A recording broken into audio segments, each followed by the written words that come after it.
costumes, but there's much more to it than that. Good evening, Europe. At bbcworldservice.com/documentaries or wherever you get your podcasts.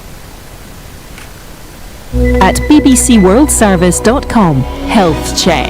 In a typical year, 135 million babies are born in the world, and a quarter of those are preterm or very small, which limits their chances of survival. But could a new list of fairly simple interventions make all the difference? This is the BBC World Service, the world's radio station.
During February and growing by 0.5% in January. It meant that during the first quarter as a whole, the economy grew by 0.1%. The Chancellor, Jeremy Hunt, has just been reacting to the news.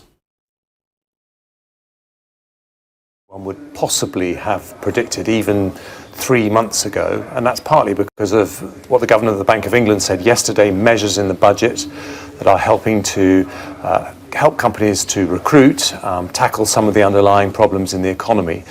But there is still much work to do. We still have inflation that is much too high. That's causing a lot of pressure for families up and down the country. That's why we've got to stick to our plan to get inflation down, to get growth up, and to get the economy motoring in the way that we all want. The UK remains the only G7 country in which the quarterly measure of GDP has not recovered to its pre-COVID level. In March, the economy went backwards. When will we get back to where we were 3 years ago? If you look at the most up-to-date monthly figures, we are now above pandemic levels across the whole economy, but only marginally, and we want to see much faster growth. That's why we need to stick to our plan, above all to bring inflation down, because that's a drag on growth. But also part of that plan is to relieve the pressure on families as we go through this difficult period. That's why we've increased this month the national living wage to its highest ever level. We're doing big payments to help people with their electricity bills. But the long-term solution is not subsidy, it's actually getting inflation down and growth up. And on the quarterly basis, when will we get back to where we were? I think it's for the economists to say when we are going to get our quarterly levels back to pre-pandemic levels, but Germany is also in the same situation as we are. The bigger picture here is that growth is picking up much faster than anyone thought possible. That's encouraging. The International Monetary Fund, who are here in Japan with me, say that the British economy is on the right track. But there's much to do. We've still got to get inflation down, and we've got to stick to our plan to make sure we remove those pressures on people's weekly shopping bills. Strike action is holding back growth. It's also leading to cancelled operations and school closures. When will you resolve these disputes? We want to resolve the public sector strikes as quickly as we can. We're prepared to be completely reasonable. We will talk about anything except measures that will entrench high inflation, because the root cause of the anger of the people who are striking at the moment is that the cost of their weekly shop has gone up by more than their salary, and we don't want to be here in a year's time having the same discussion. So it is challenging for everyone as we see when interest rates go up, but it's the right thing to do, because if we bring down inflation, we can restore the value of people's pay packets and stop people having to worry about prices going up. Chancellor, thank you. Joining me now is our business correspondent Gurpreet Nawan. Gurpreet, bit of a surprise this number. It looks like consumer-facing services was the main drag on growth. Yes, that's right, Ian. These figures were worse than expected, and we weren't exactly going into this with particularly high expectations. In March, the economy contracted by 0.3%. Economists were expecting it to flatline. But in the first 3 months of the year, the first quarter, it did manage to eke out some growth of 0.1%. And we're really being hit on multiple fronts. Widespread strike action is dampening growth in the public sector, but also a toxic mix of high inflation and high taxes are weighing heavily on disposable incomes, which means people are a bit more cautious about going out to spend. The Office for National Statistics said today that the consumer-facing services sector, that includes everything from shops and restaurants to hairdressers and travel agencies, shrank by 0.8% in March. And in the first 3 months of the year, consumer spending was flat. It's largely still being supported by people running down their lockdown savings. So there's not a huge amount to celebrate here, but Jeremy Hunt, as you heard, was trying to put a positive spin on it, saying at least the economy is growing. And when you consider where we were at the beginning of the year, when the outlook looked pretty bleak, many economists were saying that we'd already be in recession. You can see the positives in it. We haven't had that much talked about recession. And the Bank of England said yesterday that we might avoid one altogether, actually managing to eke out some growth. The problem is that although we've managed to avoid a recession, we're starting from a pretty low base, and we're the only economy in the G7 that still hasn't recovered to its pre-pandemic size. So hardly a massive cause for celebration. OK, thanks, Gurpreet. Well, joining me for more now on this is Paul Dales. He's Chief UK Economist at Capital Economics. Paul, good to see you this morning. I mean, this number did take a few people by surprise. What had you been looking for? We thought the economy would be flat in March rather than contracting. But I don't think we should overreact to this because on my analysis, I think a lot of the weakness in March itself was due to the strikes, which to some extent are a temporary drag on the economy, hopefully. And also actually unusually wet weather. It was the wettest March for 40 years. And that meant a lot of people actually just stayed at home rather than go out and spending. So I'd be surprised if actually GDP didn't rebound a bit in April. Is there any possibility of this being a rogue number? We obviously often get revisions to these first cuts from the ONS. Oh, it's always possible. I mean, economic statistics are hard to compile and they get changed as new information comes along all the time. But for me, the really big points here is that we know that the UK economy has been hit by two dual drags, the effect of high inflation and now the effect of higher interest rates. I think what's happened is the UK actually should be quite commended because it's avoided a recession so far. But for me, the real concern is that all the drag from higher interest rates has yet to come through. Households and businesses haven't seen the full effect on their borrowing costs. So I'm a bit concerned that it's too early to sound the all clear on the recession call. I think there's still a risk that the UK might fall into recession at some point later this year. That's a very good point you make. I mean, it was instructive yesterday for me that Andrew Bailey said that households had only felt really about a third of the interest rate rises that we've had to date. It kind of begs the question why in that case they went again yesterday. Yes, I think it's a case really that they know they've done a lot of work to cool inflation and they know that will have some effect. The problem is they just don't quite know how much they need to do and what the effect is going to be. So for me, it feels like they decided to raise interest rates once again to 4.5%, just because there is a risk that inflation might be a bit stickier than it expects. And I think that's such a reasonable, sensible decision. I do feel, though, as we are coming quite close to the peak in interest rates. I'm not sure whether it will be 4.5 or 4.75, but I don't think we'll go much further because at some point the bank will probably say, okay, we've done quite a lot. We think the effects of higher interest rates will start to have a bigger impact on the economy, and we just need to wait and see for that effect to come through. Absolutely. Paul, you mentioned the strikes just now. I mean, it was quite interesting in the ONS release here. It said that strike action had clearly had an impact on GDP, but it find it hard to quantify. Well, it's incredibly hard to quantify because there's wide-ranging effects. I mean, even if you just were to count the number of, let's say, operations that didn't get done in the health service, you could probably quantify that. But for train strikes, for example, you can quantify how many trains don't travel and tickets that weren't bought. But then there's all the people who might have not gone to work and couldn't work that day. And then there's other people who travelled on buses or taxis. So there's an increase in output there. It's really hard to quantify it. But what we know is that to some extent, the strikes have held back GDP growth a bit. But I don't think they are the reason why the UK economy, for example, over the last couple of years has struggled relative to some other economies in Europe and North America. They're a very tiny part of the overall story, if you ask me. Paul, one more point about the March number I wanted to ask you about is if there is a crumb of comfort in it, it's the fact that manufacturing expanded during the month. I mean, we've had quite a protracted period of weakness in manufacturing. What was going on there, do you think? I think there's some relief here from the contraction in lots of supply chains from the pandemic. That particularly hurt the auto car production sector, and those supply shortages eased last year. So I think manufacturers have started to benefit from that. They're able to produce a bit more simply because they can get their parts. There's also been a bit of a synchronized upturn in activity in lots of European and North American countries, and China as well, actually. So the manufacturing sector is more exposed to global trends, and the UK's manufacturing sector has benefited to some degree from just other economies around the world starting to perform a bit better as well. OK, Paul, got to leave it there. Appreciate you joining me today. Thank you. My pleasure.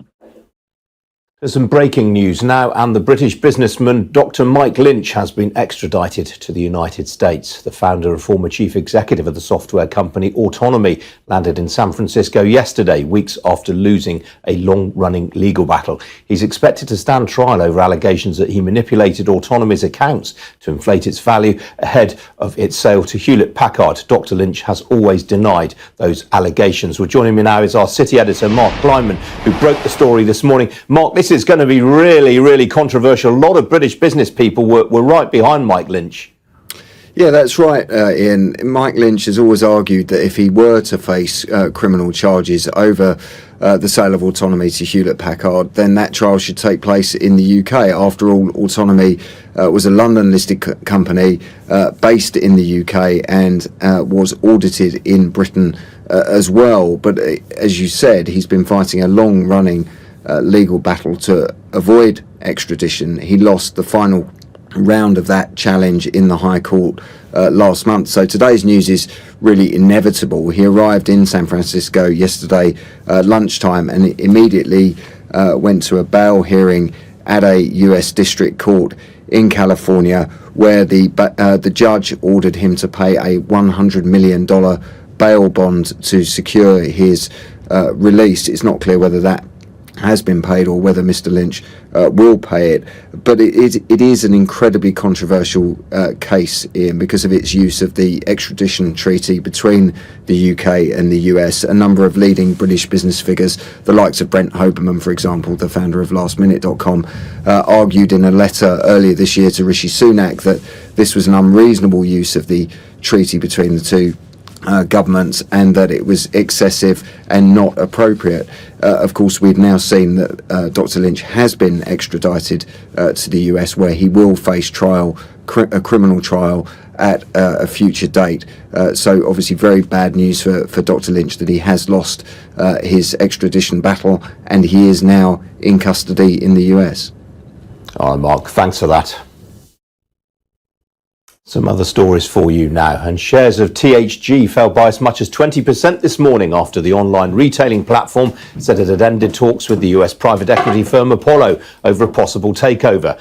THG, which specialises in lines such as health and beauty, said the sum Apollo had indicated it was prepared to pay for the business had fallen short of the valuation the board put on the company. It said the board had therefore concluded there was no longer any merit in continuing to engage with Apollo. THG added that it was continuing to see improvements in its profitability and cash flow. The drugs giant GSK said this morning it sold £804 million worth of shares in Haleon, the consumer healthcare business it spun off last year. It said it continues to own 10.3% of Haleon, which owns brands including Sensodyne toothpaste, Centrum Minerals and Voltarol pain relief. Well, GSK said it and the drugs giant Pfizer, which owns a further 32% of Haleon, had agreed not to sell any more shares in the company for the next 60 days. Shares of Haleon, which was demerged from GSK in July last year, are actually up 1.75% this morning. And Elon Musk has said overnight he has appointed a new chief executive for Twitter. In a tweet on the social media platform, Mr. Musk, who bought Twitter for $44 billion last year, said she will be starting in around 6 weeks. Mr. Musk did not disclose the identity of Twitter's new chief executive, but the Wall Street Journal is reporting that Linda Yaccarino, who's head of advertising at the broadcaster NBC Universal, is in talks to take the job. NBC Universal has the same parent company as Sky News.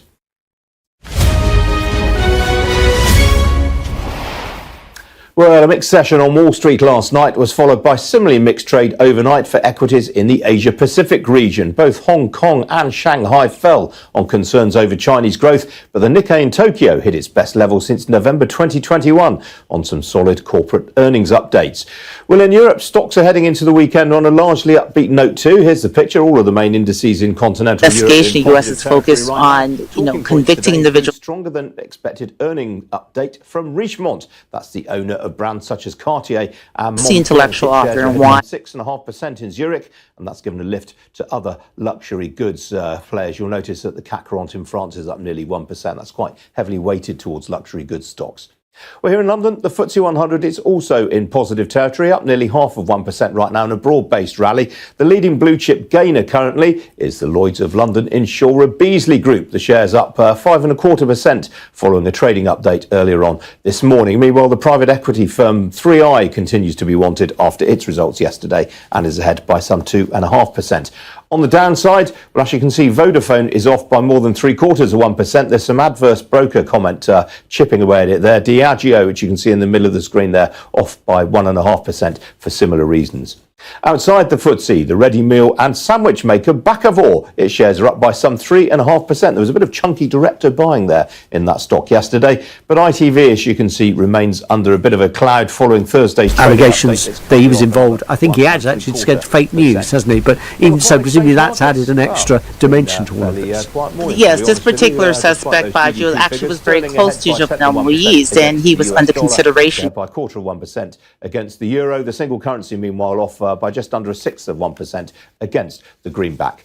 As for the oil price, well, that is currently on course for its fourth consecutive weekly fall. That's largely down to the big reverse it suffered yesterday. A barrel of Brent crude will currently set you back $74.71 a barrel. That's off 1/3%. Joining me this morning is Sophie Lundier. She's lead equity analyst at Hargreaves Lansdown. Sophie, good to see you. Let's start with THG. I mean, bit of a disappointment this for long-suffering shareholders. That's certainly one way to put it. Really dramatic moves this morning. They're down as much as 13%. Really, they are in an incredibly difficult position. Let's not forget they've only been listed for a few years, and they're down well over 90% on that price. So really difficult times. And I think what we need to keep in mind is that the path to better profits for them is very unclear.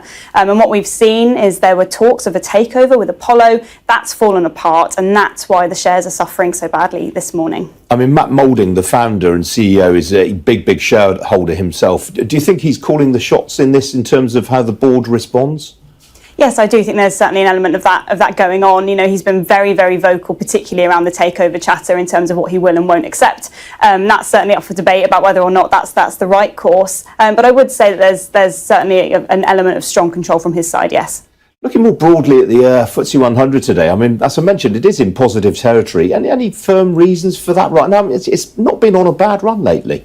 It hasn't, really, it's ending the week with a bit of a spring in its step, which is always nice to see. Frankly, what we're seeing is that the market is incredibly happy to hear that the economy is expanding. We were expecting contractions until very recently, that big revision that we heard of yesterday. So there's that. Also, there's been a lot of talk about the fact that our labour market is still very tight. Now, as much as that's a problem for inflation, when you pick that apart, what it tells you is that there's a lot of money still pumping around the economy because people have a lot more security, job security. and when people feel confident in that way, they're spending in the economy, so that's helpful as well. And the final point on that is that obviously an expanding economy and a healthier economy helps the banks, which we know the FTSE is very much weighted towards. Absolutely. Of course, 2/3 of earnings in the FTSE come from overseas as well, and clearly economies like the US and parts of the Eurozone are doing quite well. Yes, absolutely, and there's been some movements in currency obviously at the moment as well, and yeah, the overseas is very, very important for the FTSE, so as much as you might be looking domestically, it's the domestic market, those overseas performances are incredibly important.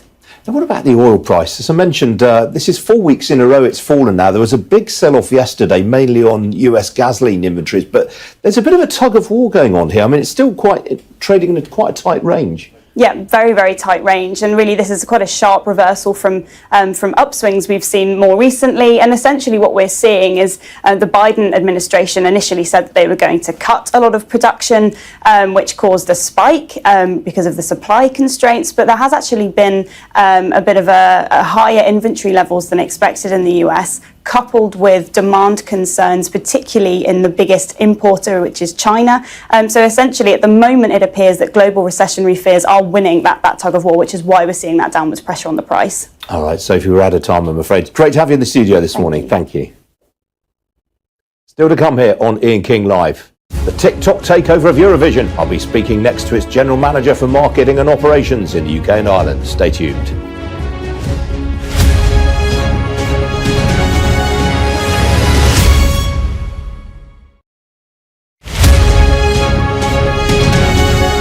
No, 8 years ago I arrived here, 2015. It was an election in Eurovision and got sucked in immediately into politics and Eurovision. And it was the first year Australia was in. And I was thinking, Australia are in? You know, what's going on here? Then I noticed over the years that there's a few other countries that are not European technically either in there. Israel's in there, Azerbaijan and things like that. And I thought, why shouldn't we be in here? You know, we're a colonial country. We've got a lot of links. There's a lot of New Zealanders here, a lot of business networks and things like that. So we want to have someone to support each year. Okay, to that end, there's a video that's been released. Let's have a look at it and then you can tell me. English muffins, Dutch ovens, European things, we love them. I've got German second cousins. Let us into Eurovision. We're not bluffing, we'll be stunning. You got space, you kicked out the Russians. You want beers, we'll bring a dozen. Let us into Eurovision. Open up, and let us in. Showing up. Yeah, so we actually came up with the idea. We'd been talking about like why isn't New Zealand in Eurovision? Came up with the idea. It just happened to be at like a Kiwi networking party, and I met the like cousin's best friend's dog groomer of Laura in the band there. It's Laura and Joseph, and it sort of all clicked together. Just sort of felt like two worlds colliding like right at the right time. We dropped them a line in typical Kiwi fashion. They were just like, yeah, we're in. Okay. In 48 hours, they had a demo of the song to us. So we're the feet on the ground here to sort of make it happen. They're still back in New Zealand, but they'll be touring here later this year. And hopefully we can sort of give it another push. Yeah, it's like there's a group of people that are really, really, really passionate about it. And part of the issue is obviously time difference. So when it's kicking off over here, it's first thing in the morning. And we're going to try and make a movement to make that the best breakfast TV to watch in New Zealand and try and grow that base. Welcome back. Now, can't have escaped your notice that tomorrow evening is the final of the Eurovision Song Contest. This year's event is being held in Liverpool, and for the second year in a row, the Chinese video platform TikTok is the main sponsor as its official entertainment partner. Well, all over the city of Liverpool, you can see last year's runner-up Sam Ryder fronting a new TikTok campaign to encourage other artists to launch their careers on the video site. Well, joining me now from Liverpool is James Stafford. He's TikTok's General Manager for Marketing and Operations in the UK and Ireland. James, welcome to you. Before we get on to what you're doing with Eurovision, obviously TikTok's become quite a controversial brand here in the UK. Concerns over online safety for children, more recently national security. I mean, what would you say to parents who are nervous about their children using TikTok?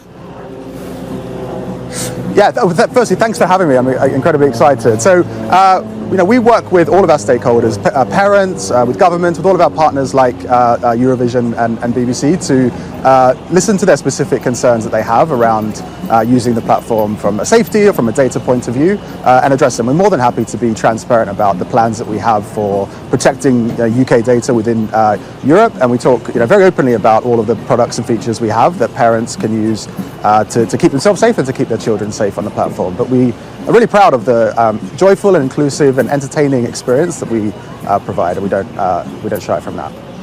I mean, the government is pushing through an online safety bill aimed at keeping children safe and keeping big tech companies to account. Are you supportive of that endeavour? Yeah, we support any effort to ensure that children and all users of the internet can be safe and protected when they use that. So we're working really collaboratively with the government, and we'll support any efforts.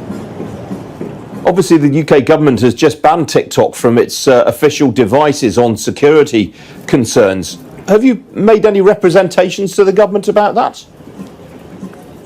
Yeah, so we expressed that we were disappointed with the decision, but we understand that the UK government has advised that use of TikTok, like other social devices on corporate devices, should be avoided. And we proactively engage with all of our stakeholders, including governments, to understand what those concerns are and share what our plans are, in the area of online safety and in the area of data security, to make sure that we can give confidence to all of our partners that we are a responsible partner in this area. So are talks ongoing with the UK government then? Do you think there's any chance of getting them to reverse this decision? I won't speculate on the decision of the government, but we're definitely engaged with all of our stakeholders, including the UK government, on addressing what their concerns are. How much data from TikTok users is made available to the Chinese government? So no data from TikTok users. TikTok is not a Chinese company. TikTok's a global company headquartered in Los Angeles and Singapore. User data from the UK is currently stored in the US and Singapore, and very soon will be stored in Europe. If the Chinese government requested the use of data, we would reject that. It's not.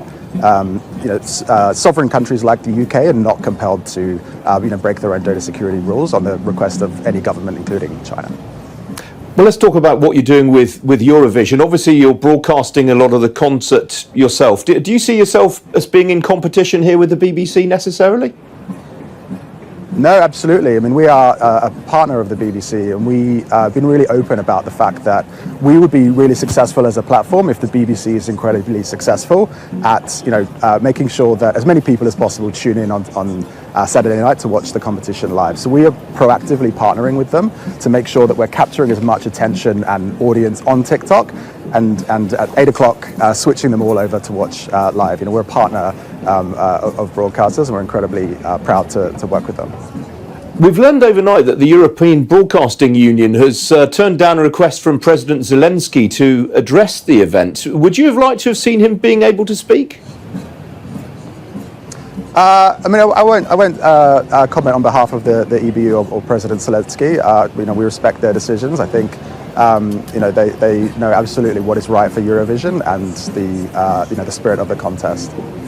Now, you're obviously, as well as partnering Eurovision, you're also working with Visit Liverpool to try and boost tourism to the city there. What sort of initiatives have you got underway? Yeah, from the very start of this project, we were so excited by the joy of Eurovision, but importantly, the opportunity that this can bring to the host city and to the businesses that depend on that. Liverpool is highly dependent on tourism, especially music tourism, has amazing live venues and cultural institutions. They were decimated by COVID. So at the heart of our partnership has been revival, economic opportunity and cultural revival. So you can see behind me, we've erected some busking spots for local artists to perform, not just in front of the visiting crowds, but to the 150 million Europeans who use TikTok. We partnered with small businesses. About 200 businesses and cultural institutions are now on board, and we're helping them to promote themselves across Europe. You'll see billboards, including one just over there, showcasing some of the most important TikTok businesses on the platform. And we've got about 50 of the biggest TikTok creators from across Europe here in Liverpool visiting, reviewing all of those places, visiting the institutions, and really compelling their audiences back home to come and visit Liverpool. So we hope that will leave a really successful, lasting legacy for Eurovision on the economic opportunity and cultural impact of Liverpool. Well, it looks like you brought the sunshine with you, James. Anyway, it looks a lot brighter when you are than it is here in London this morning. So enjoy the event. Thanks for joining me. Thank you. It's been a pleasure. Still to come here on Ian King Live, I'm going to be speaking to the founder and chief executive of the athleisure brand Gymshark about its plans for the future. Don't go away.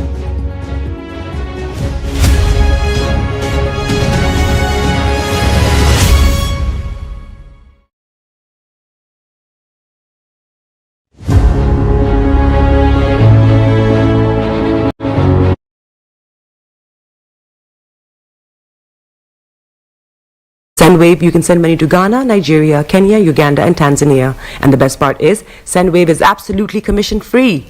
Our exchange rates are excellent. You can see for yourself by checking them out on our website. So how do you use SendWave? SendWave is an app that you can download onto your phone from the App Store or Google Play Store. The app is free to download. After downloading it, just open the app and enter your name, email, and phone number. That's it. You're good to go. Make sure you use the promo code SR. S for Starr, R for Radio. This promo code will give you £5 free credit to send to Africa on your first transaction. Your money will be delivered to your recipient within seconds. Feel free to call me on 0749 7377 647 at any time. I'll be happy to tell you all about SendWave and help you in any way I can. Remember to use the promo code SR for £5 free credit. Medasse. Hi everyone, it's your girl BB Clement, the author of How to Go From Employee to Entrepreneur and the host of your weekly business show, BB Means Business, the show where we discuss everything you ever wanted to know about business but you were afraid to ask. How do I start my business? How do I raise the finance? How do I grow my business? Where am I going to find my customers? Join me every Tuesday at 1:30 p.m. on Starr Radio UK to get all the information and tips that you need to become a successful entrepreneur and become financially free. Remember, don't let life dictate to you. Rather, put your signature on life.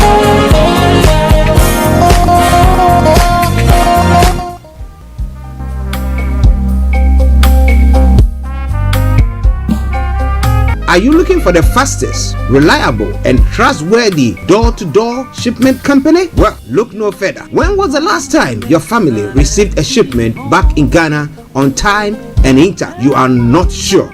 Well, Lamb Shippers, we pride ourselves with being the fastest, reliable, and trustworthy shippers you can use. You are assured of a prompt pickup anywhere in the UK by our personnel. They also make sure your items are well packaged to get to its destination in time. When it comes to door-to-door shipment, look no further. Well, Lamb Shippers, contact us on 07939009321 or 07498911820.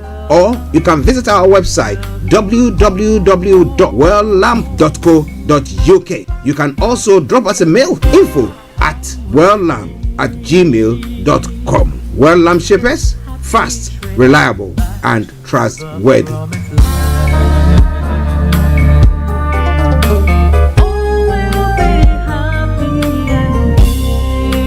Hi there. Are you dreaming of owning your own house in Ghana? Then you will need a well-documented piece of land that is free from troubles.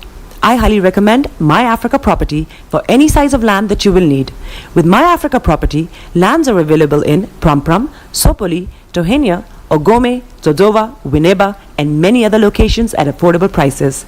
These locations are about an hour away from the airport, only 35 minutes from the motorway, 10 minutes drive from Central University College, 10 minutes drive to the beach, and close to Pram Senior High School and Ghana Men's Soccer Center of Excellence. For more details, visit our website www.myafricaproperty.com or call our UK office on 0208 123 2523. For our US and Canada offices, call us on +1 585 184 994145. You can also email us at ghana@myafricaproperty.com. Tune in to On Point here on Starr Radio UK with Empress Regina. every Monday at 5 p.m. GMT. Looking forward to your company. Check me out. He tells me my energy is making him tired. Yes! How do you get the energy to do I've been told that I have a lot of energy, but my goodness, I think today I have met my match, people. I have met my match, Miss Suzanne. Wow, amazing. One of the things that's the start of the darkness. Of darkness. So what did that? Myself and the world will adjust. And 2019. Forget the proverbial boardroom. Join me, Simone Frazier, on The CEO, the program that gives you the driving seat over your life. Every Tuesday, 8 p.m. only on Starr Radio. Getting onto the property ladder has never been easy until now. Join us this and every Thursday from 7 p.m. to 8:30 p.m. live on the Property Hour show on Starr Radio UK, where we talk to mortgage brokers, property developers, estate agents, landlord, tenant, property consultants on how to invest or get into the property business and make money. You can't afford to miss this. The Property Hour show is your best source into the property industry. Hi guys, this is your friend Uruj from SendWave. SendWave is a money transfer app that is used by people all over the world to send money to their loved ones in Africa. With SendWave, you can send money to Ghana, Nigeria, Kenya, Uganda, and Tanzania. And the best part is, SendWave is absolutely commission free. Our exchange rates are excellent. You can see for yourself by checking them out on our website. So how do you use SendWave? SendWave is an app that you can download onto your phone from the App Store or Google Play Store. The app is free to download. After downloading it, just open the app and enter your name, email, and phone number. That's it. You're good to go. Make sure you use the promo code SR. S for Star, R for Radio. This promo code will give you £5 free credit to send to Africa on your first transaction. Your money will be delivered to your recipient within seconds. Feel free to call me on 0749 7377 647 at any time. I'll be happy to tell you all about SendWave and help you in any way I can. Remember to use the promo code SR for £5 free credit. Medasse. Hi everyone, it's your girl BB Clement, the author of How to Go From Employee to Entrepreneur and the host of your weekly business show, BB Means Business, the show where we discuss everything you ever wanted to know about business but you were afraid to ask. How do I start my business? How do I raise the finance? How do I grow my business? Where am I going to find my customers? Join me every Tuesday at 1:30 p.m. on Starr Radio UK to get all the information and tips that you need to become a successful entrepreneur and become financially free. Remember, don't let life dictate to you. Rather, put your signature on life.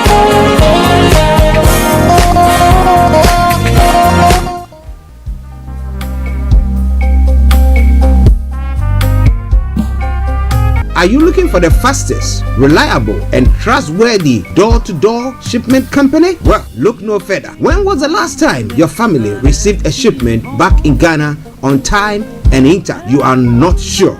Well, Lamb Shippers, we pride ourselves with being the fastest, reliable, and trustworthy shippers you can use. You are assured of a prompt pickup anywhere in the UK by our personnel. They also make sure your items are well packaged to get to its destination in time. When it comes to door-to-door shipment, look no further.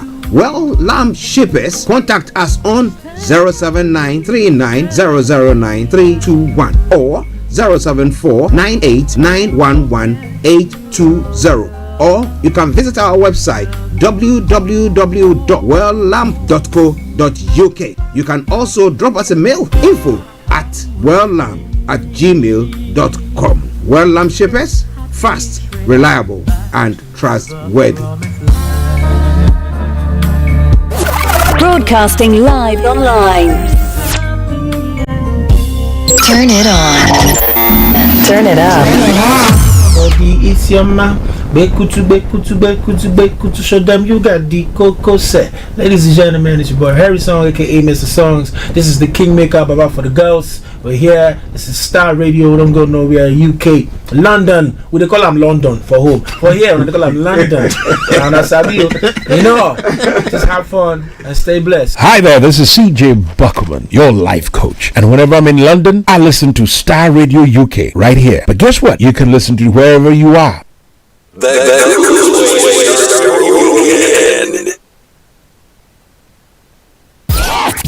The best radio show.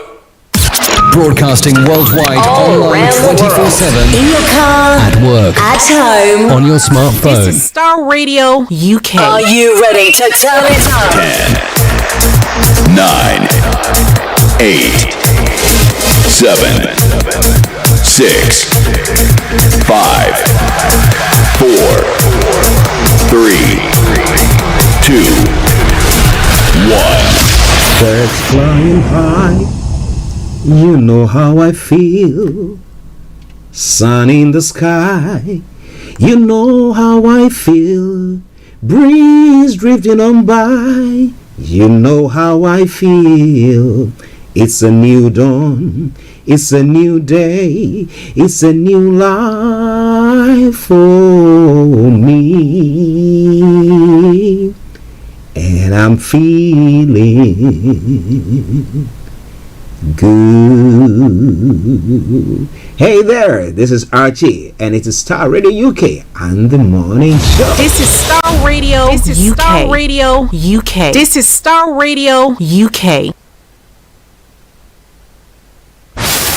Welcome.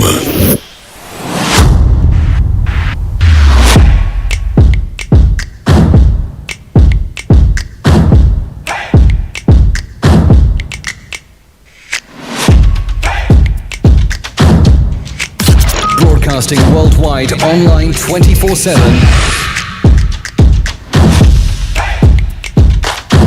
Enlighten your day with Starr Radio.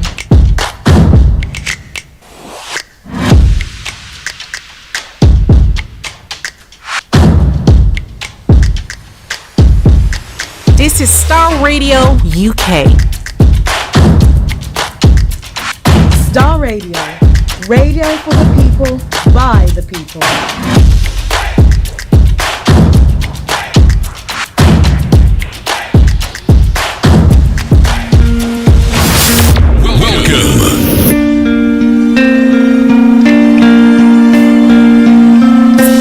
Love for you runs deep. All of you makes my heart beat. You make a doubt they fade. Jesus, and that's what makes you great. You hold the world in your hands. The hand that made me. Okay, let me say massive good morning, good afternoon, good evening, good dawn to you wherever you might be on planet Earth, and those of you on other planets as well. We want to salute each and every one of you, and once again say welcome to the Friday edition of the morning show. Today is the 12th day of May, the year 2023. The time now 10:41 from the hearts of London. If you don't know, now you know. I remain yours sincerely, the one and only. This is the morning Archie. But let me say good morning to my team this morning. Mr. Olayomi Kwaiki, who will be working behind the scenes, and Mr. Francis Guy, my able producer, and Mr. Dan Tabiri, CEO of GIL Accountancy Services. Our money man will be joining us on the money hour today.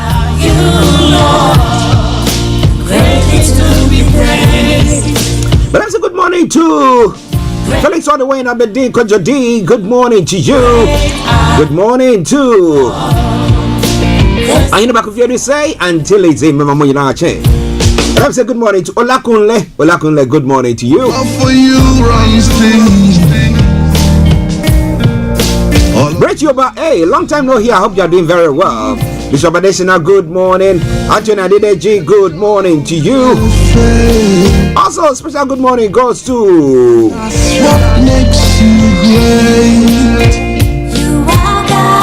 Pastor Momo and Pastor Emmanuel Chidi as well. And as I do say all the time, all protocol observed. Welcome back to the program.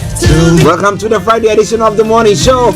And as we say on this platform, one who took my pain to it is there. The coolest way to start your weekend.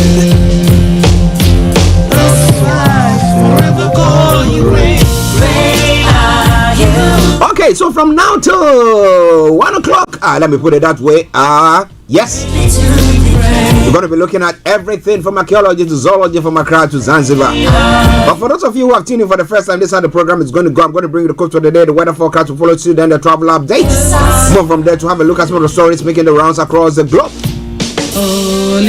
known as Global Trotting. Then after that, at 11 o'clock, we'll bring you updates from Nigeria as per the information that has been fed me by Mr. Layomi Koiki, working behind the scenes this morning.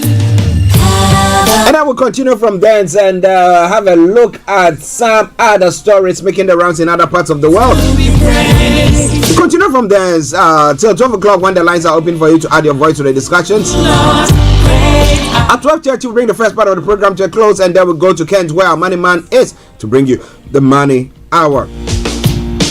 Then after that, the Kents are brought down for the end of the program.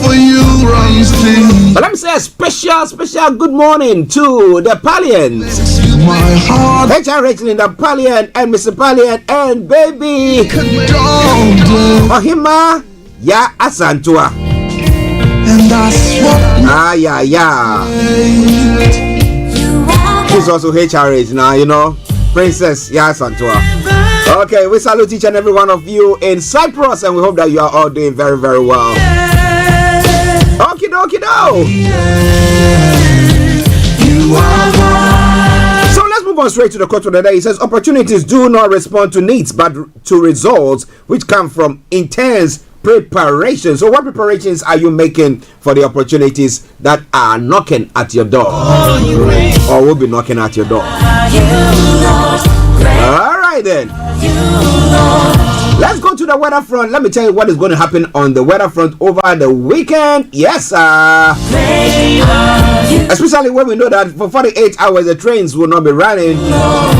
So if you want to travel by road or by air, this afternoon we'll see less rain. This afternoon we see spells of rain and showers early on, but these should clear to the west by late afternoon, leaving largely dry but cloudy conditions for the remainder of the day.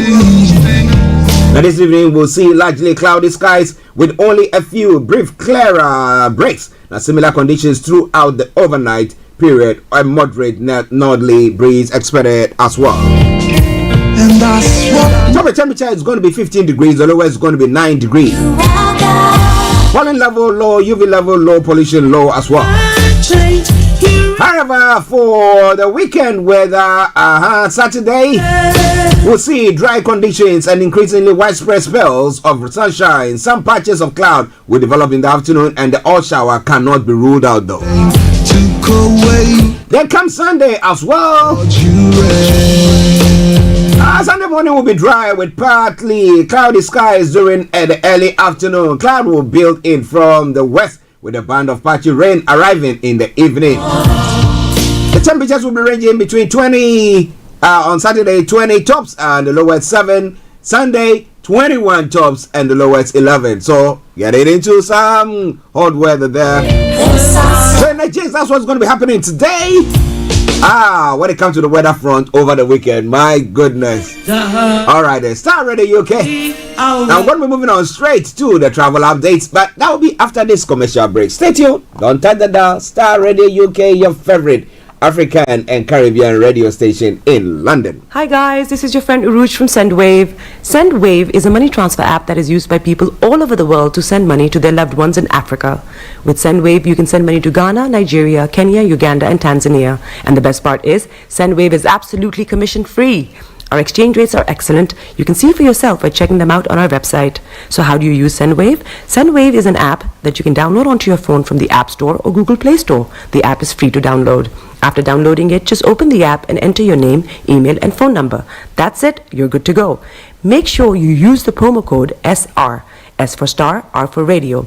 This promo code will give you £5 free credit to send to Africa on your first transaction. Your money will be delivered to your recipient within seconds. Feel free to call me on 0749 7377 647 at any time. I'll be happy to tell you all about SendWave and help you in any way I can. Remember to use the promo code SR for £5 free credit. Medasse. Hi everyone, it's your girl BB Clement, the author of How to Go From Employee to Entrepreneur and the host of your weekly business show, BB Means Business, the show where we discuss everything you ever wanted to know about business but you were afraid to ask. How do I start my business? How do I raise the finance? How do I grow my business? Where am I going to find my customers? Join me every Tuesday at 1:30 p.m. on Starr Radio UK to get all the information and tips that you need to become a successful entrepreneur and become financially free. Remember, don't let life dictate to you.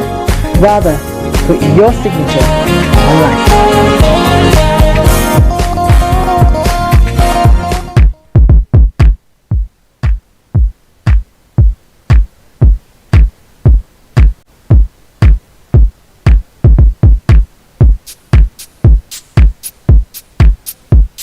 This is Starr Radio UK. Okay, so keep your eyes on the roads, keep your eyes on the roads. I'm keeping updated. I promise I'm on the Starr Radio Travel Update. I come to every weekday from 10:40. It's now 10:49. Oh, so what is happening in travel this morning? It's all due to the train delays, train cancellations, or the strike, the 48-hour strike. But let me tell you more about what is happening there.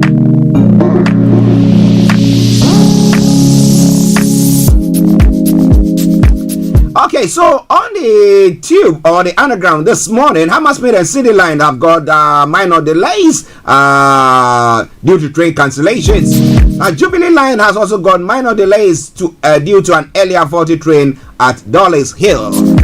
That aside, all the others have got good service. DLR, London Tramlink, London Overground, good service there. But moving on straight to the major roads in London, yes, good service, no exceptional delays apart from A2 that has got serious delays. And if you can avoid it, do your best to avoid that Rochester Way, Relief Road between Sun in the Sands and Kidbrook interchange. Reports of displaced inspection cover causing delays there. I'm moving on straight to the river bus. I can tell you shortly, good service throughout there, and on the landing cable car, good service there as well.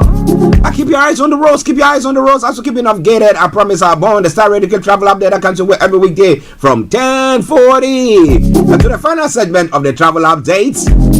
Now, what I'm going to do now is to tell you the ones that are in good service, because the ones that are not in good service or special service are all, there are lots of them.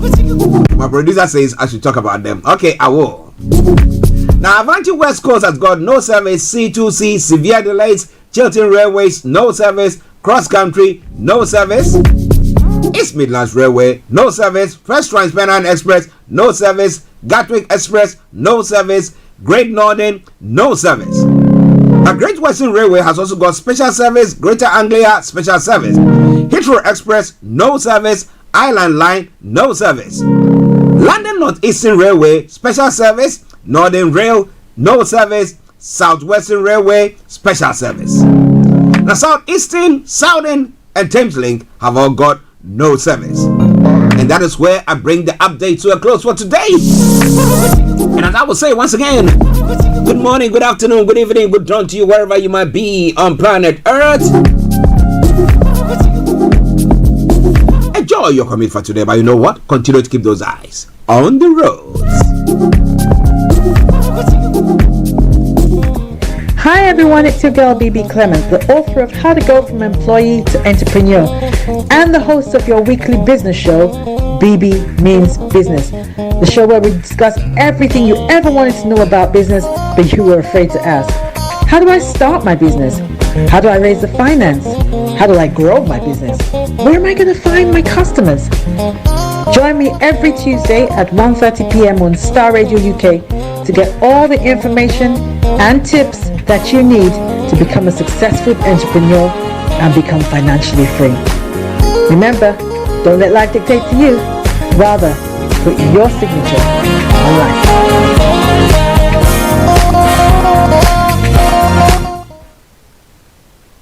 This is Starr Radio UK. In your car, At work, at home, on your smartphone.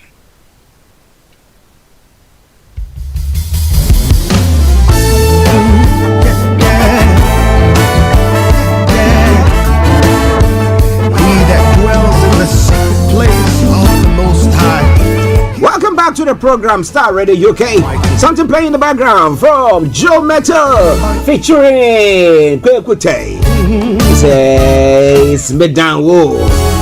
I depend on you. Coming from Summer 91. Okay, but let's take that as a lead to bring you the Global Trot-In. And when it comes to some of the stories making the rounds in Nigeria, which Mr. Lami Kwakia sent to me.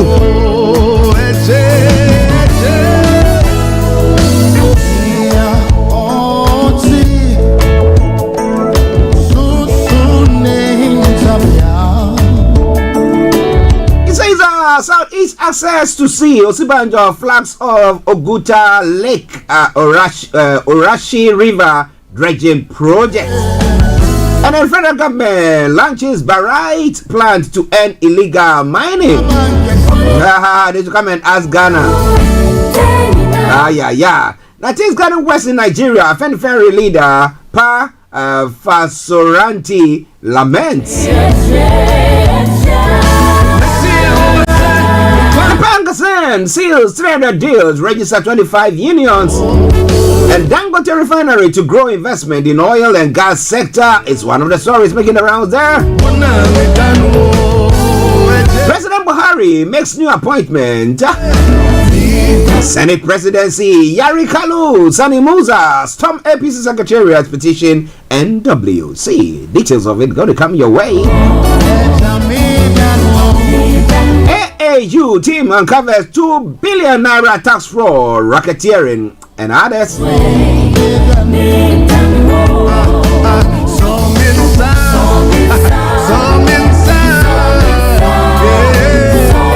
Nigerians in Cameroon endorses Akpabio as Senate president. I don't know how Nigerians in Cameroon can do that. I don't know, but I'll be telling you more about that. So unfortunately today we'll have Mr. Olami Gwaki to make sure that he brings us that. Those details, but don't you worry, tomorrow is going to become your Monday is going to become your way to bring you that. 75,507 Nigerian prisoners gobbed 22.44 billion food in 1 year. I don't know if you quantify it, how many nairas in a day. What does it actually mean? Because putting this figure together. So at times, my colleague Mr. Frank Davis would always say that it's not everything that you have to incarcerate people. At times, let them have serve the community that they have wronged in, so that it's a deterrent to others there as well. It's all coming away from Starr Radio UK. General Assembly refuses assent to bill, suspends sitting over unpaid salaries. And EFCC to arrest Soludo's cabinet members. Court gives final verdict. So this is a lot more going to come your way from Nigeria, so don't touch the dial. We're going to be bringing you that in a moment.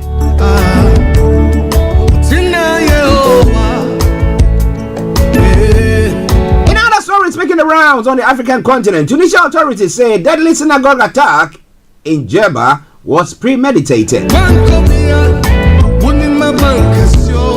US and South Africa inspect over arms to Russia accusation. Is there trouble brewing between the US and South Africa? The US ambassador to South African nation accused it of having provided weapons. Have they?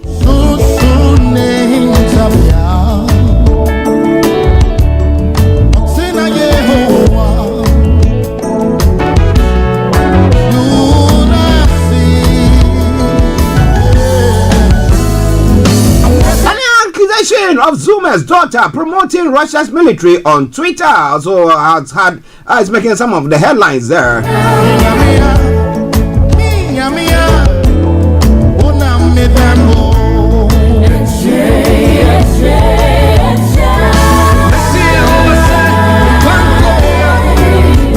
Okay, moving on straight to Ghana as well.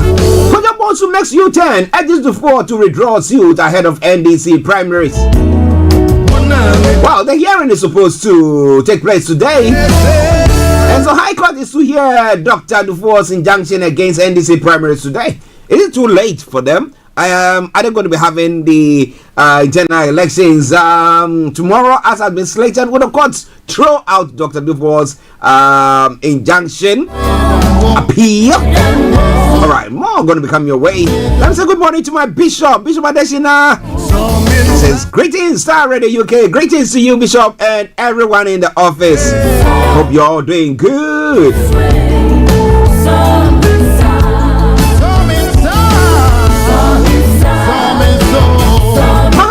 I've been involved in an accident, 3 sustained injuries. We'll bring you more about that.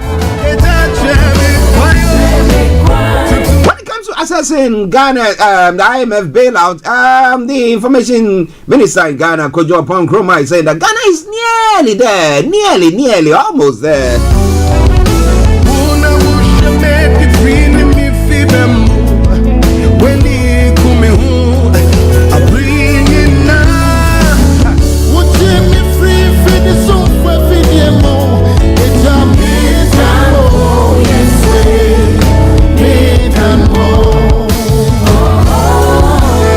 Coming away from Starr Radio UK, your favorite African and Caribbean radio station in London. Now let's move on to other parts of the world as well.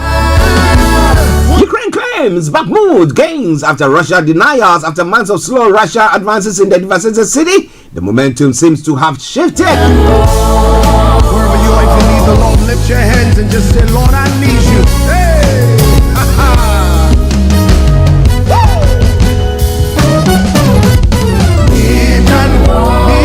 And Ukraine grain deal needed to feed. Well, WFP head Cindy McLean says said that with Laura Kunsberg program that the deal must be renewed by the 18th of May. If not, hunger is going to loom again. But it's all coming away from Starr Radio UK on the Friday edition of the morning show.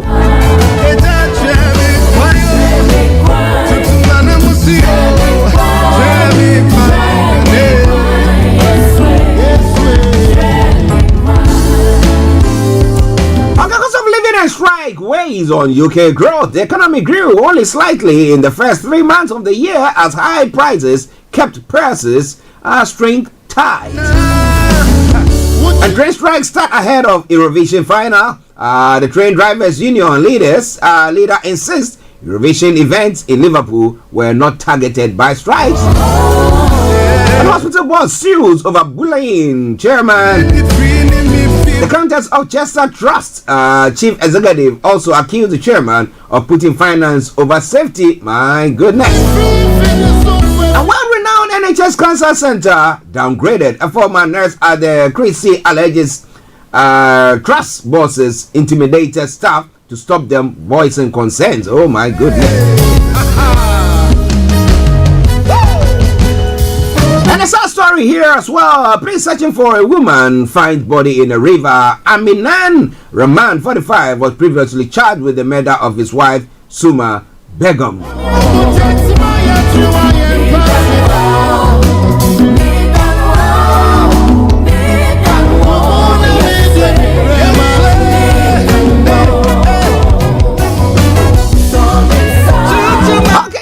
Going to be coming your way this morning, so wherever you are, stay tuned, don't tag the dial. Going to take a break and I bring you another lovely tune that I've lined up this morning for you, because as we say here, the weekend starts from here on Starr Radio UK, your favorite African and Caribbean radio station in London. This is Starr Radio UK.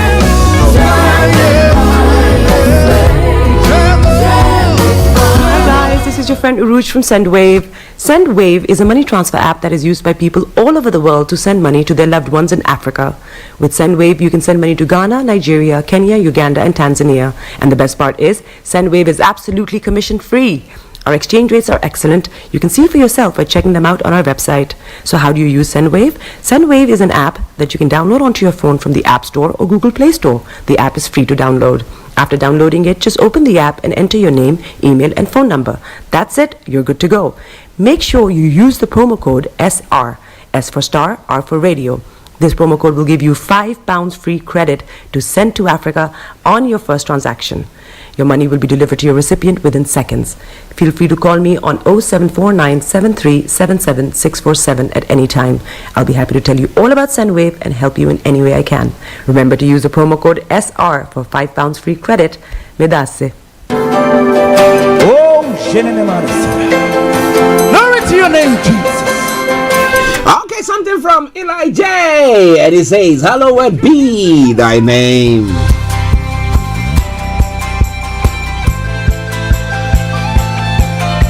We worship you, Lord.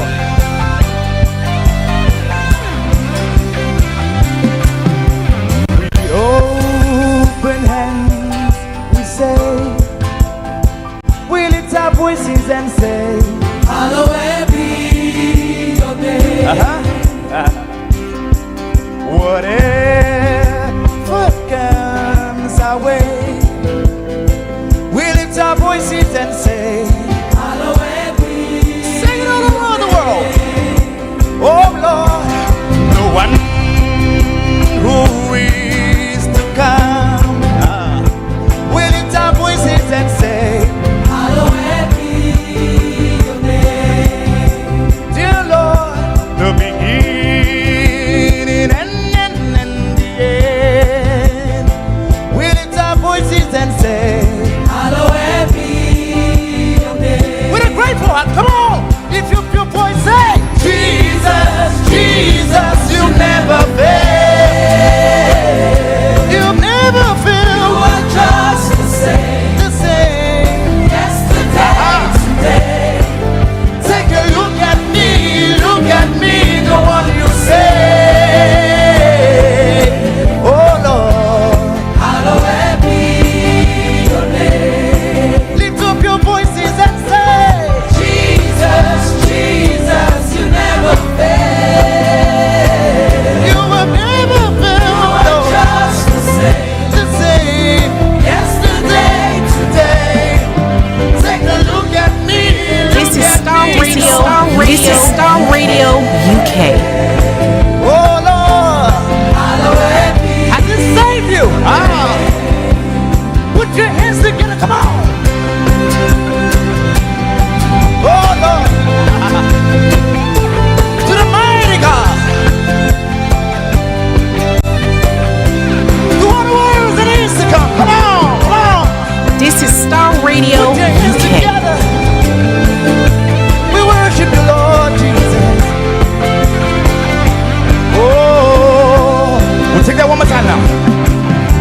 With open hands, we say, This is Starr Radio we lift our UK. voices and say, hallowed be your name. Dear Lord, no one, whatever comes our way,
Jesus, you have never failed.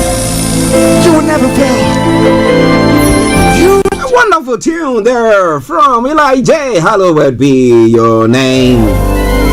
Take a look at us. Yes, because he reckons and assesses everything, doing an introspection, and knows that everything that he has or he has achieved is just by the mercies of God. And I want to say, I agree with him 100%. But wherever you are this morning, once again, welcome to the program. It is Starr Radio UK. It is your favorite African and Caribbean radio station in London. Oh, Afrobeat reggae dancer taking over. Everywhere you go, Afrobeat reggae dancer taking over.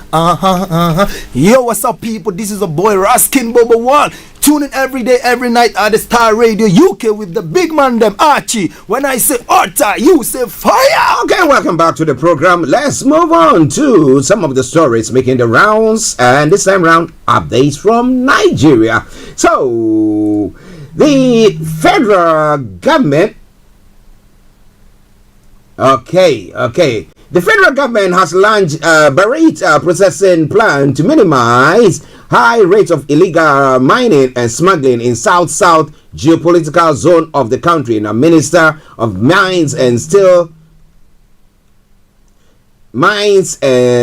Development Olemelekan Debite stated this during the commissioning of Barite processing plant in Ugaga, Yala local government area of Cross River State. According to a statement by the Ministry's head of press, now Fumi Imotian said that the new launched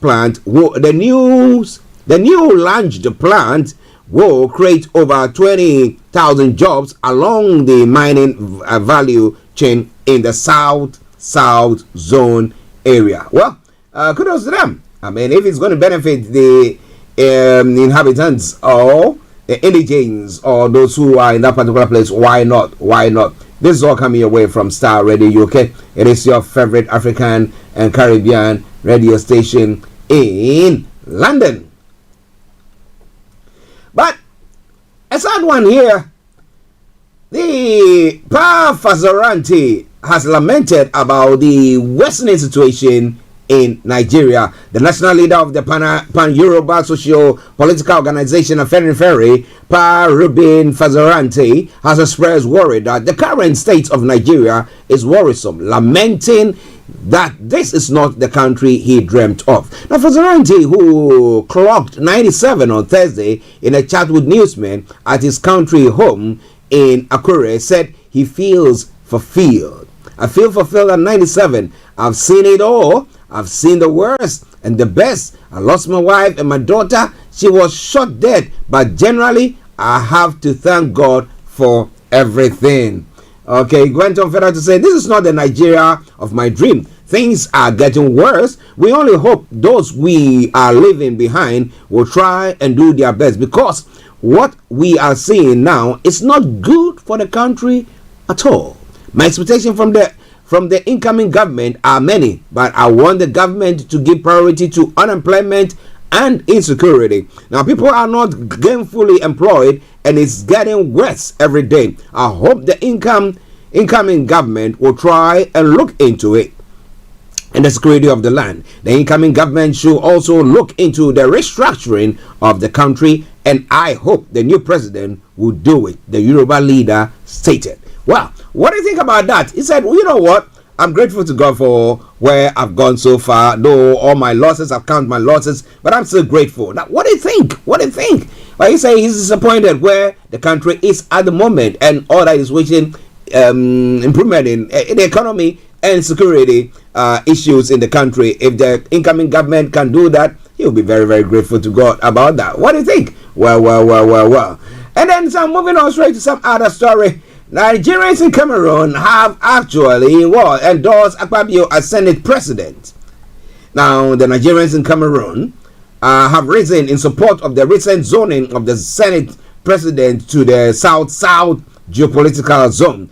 They said Senator Godswill Akpabio should naturally take the seat, having served meritoriously as former governor and minority leader under the aegis of Coalition of Nigerians in Cameroon. They said Akpabio has the requisite credentials and experience to lead the 10th Senate and help the Asiwaju Bola Tinubu administration to turn the fortunes of the country around. The coalition stated its position in a statement by Mr. Peter Edet, Chief Emeka Ejonoma, Ambassador Charles Ayo, Prince Otubong, Mr.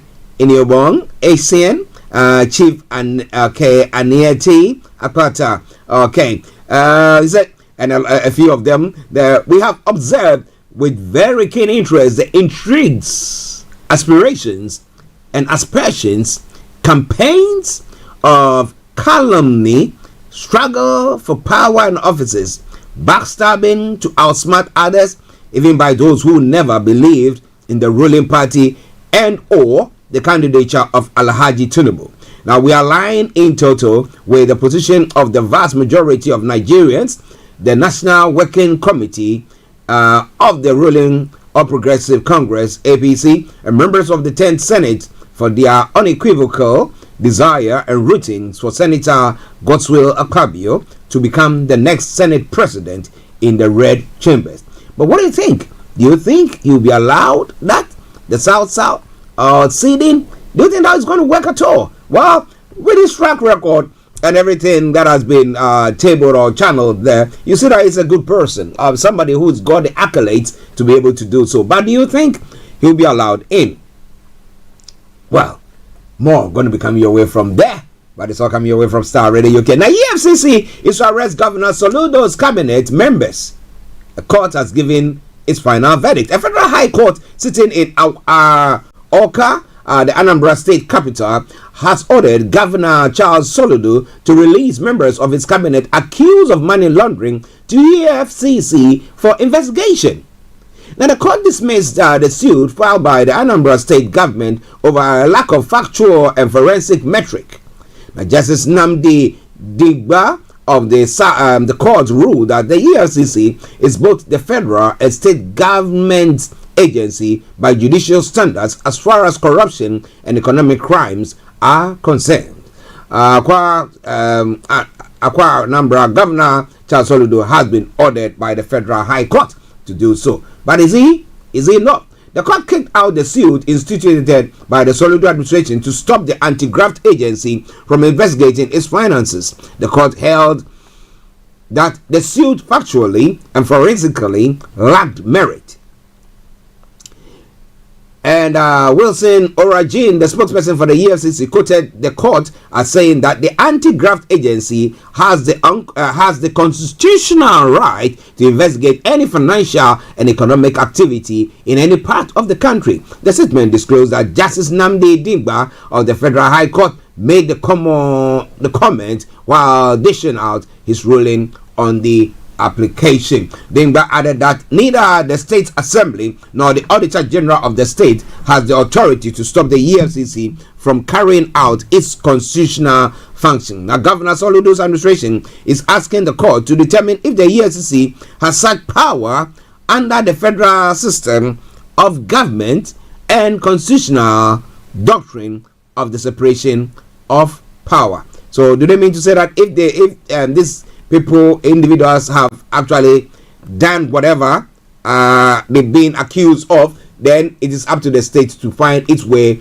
of dealing with them and not wanting the EFCC to do so? Or is it that Soludo is trying to protect his own cronies or people in his cabinet? What do you think? It's all coming away from Starr Radio UK, your favorite African and Caribbean radio station in London. Still in the southeast, the Supreme Court has failed to give a verdict in the suit seeking the release of the embattled leader of the indigenous people of Biafra, Nnamdi Kanu. As reported, the Apex Court adjourned proceedings for his release on Thursday. Now, according to the Supreme Court, Kanu will appear again on Thursday, September 14, when a verdict will likely be ascertained on his release or his continuous detention in custody of the Department of the State Services. That's the DSS. Interesting. Interesting. So adjournment over adjournment over adjournment. What do you think about that? I would like to know what you really think about that as well. Now, still going on. There are some other stories that is making the rounds there that I'm going to bring your way as well. The vice president, outgoing vice president, let me put it that way, saying the Southeast Access to Sea, Osibanjo flags of Oguta Lake, Orashi River Dredging Project. Now, it says that given its overall potential to promote trade and investment, among other benefits, the Oguta Lake Orashi River Dredging Project is a game changer for Imo State, Nigeria, and the west coast of Africa, according to Vice President Yemi Osibanjo. Professor Osibanjo stated this yesterday in Oguta, Imo State, at the flag off of the pre-dredging hydrographic survey of the proposed sea access route from Oguta Lake through the Orashi River to the Atlantic Ocean. The project is a collaboration between the Imo State government, the Nigerian Navy, and a consortium of technical partners. It was initiated, approved, and set in motion under the administration of President Muhammadu Buhari, alongside the Imo State Governor, Senate Hope Uzodinma. Now, speaking about the importance of the project, the Vice President said there are projects and there are projects, but this project is unique. This is an economic transformation project. It is a game changer for Imo State, Nigeria, and the west coast of Africa. It is one of those one-of-a-kind project whose benefits have always been glaring, but vision, courage, and tenacity were required to bring it to fruition. This project will fulfill its promise of radical transformation, not only for the economy of the Southeast, but for our nation as a whole, the Vice President added. It's all coming away from Starr Radio UK, 11:21 the time, the morning show, and updates from Nigeria. As I did say earlier on, we now have the privilege of having Mr. Olaimi Koiki with us, but we are going through with the information that he's put across. Now, Bishop Adesina says, Power Fazoranti paid for his hypocrisy. Now, truth elevates the nation. Sin is a reproach. When evil thrives and you keep silent in position of authority, the evil will return to you when through with others. In Ghana, well, there's something that they say, they call it sympathy. So you sit there as an elderly person or an experienced person, you sit there and things are happening around you and you don't make any comments about it because maybe it's not coming closer to you. You say that, well, it can happen to others and not me directly. Then once they finish with whatever they are doing, they come to you. That's exactly what it's talking about. So we call them sympathy, people who are just sitting there, just say we are minding our own business, but meanwhile people around them are suffering and come back to buy them. So well, Bishop, thank you very much for that comment there.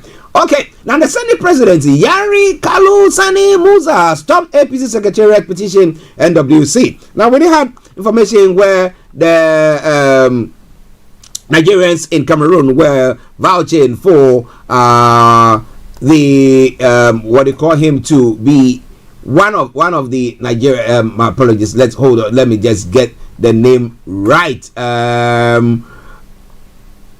Let me get the name right. Just bear with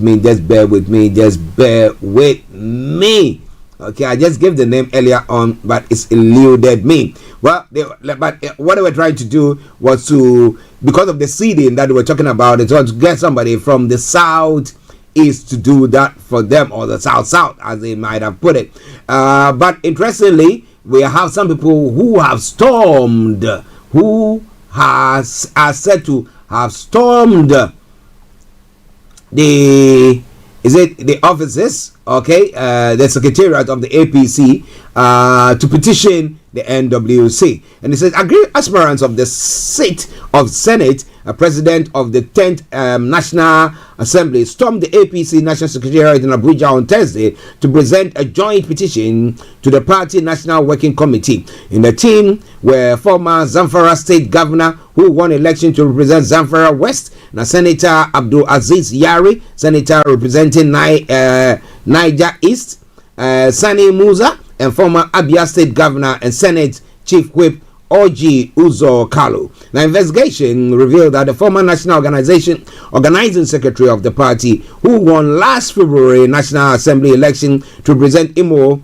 West, Ozita Izunaso, was part of the team but unavoidably absent. Unlike their counterparts from the House of Representatives operating under the aegis of G6, the three senators who addressed the APC National Working Committee, led by Senator Abdullahi Adamu, expressed the disaffection of their geopolitical zones.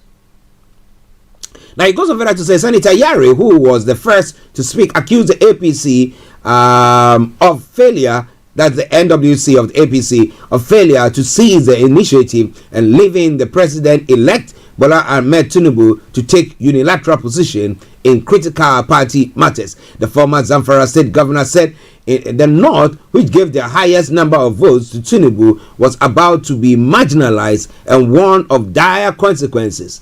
The North could withdraw its support for the president-elect before 2027 general election.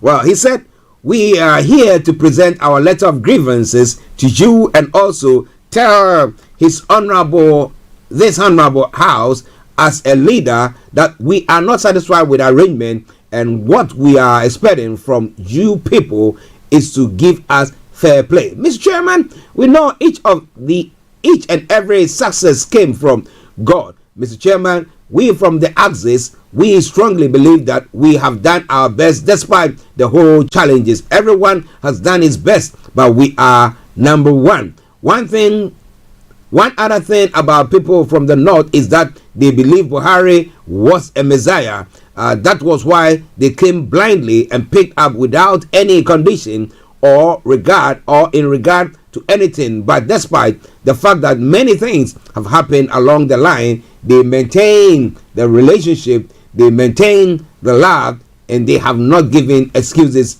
In 2019, they came and elected him again. Now, the president-elect got 63.4% of the votes from the North.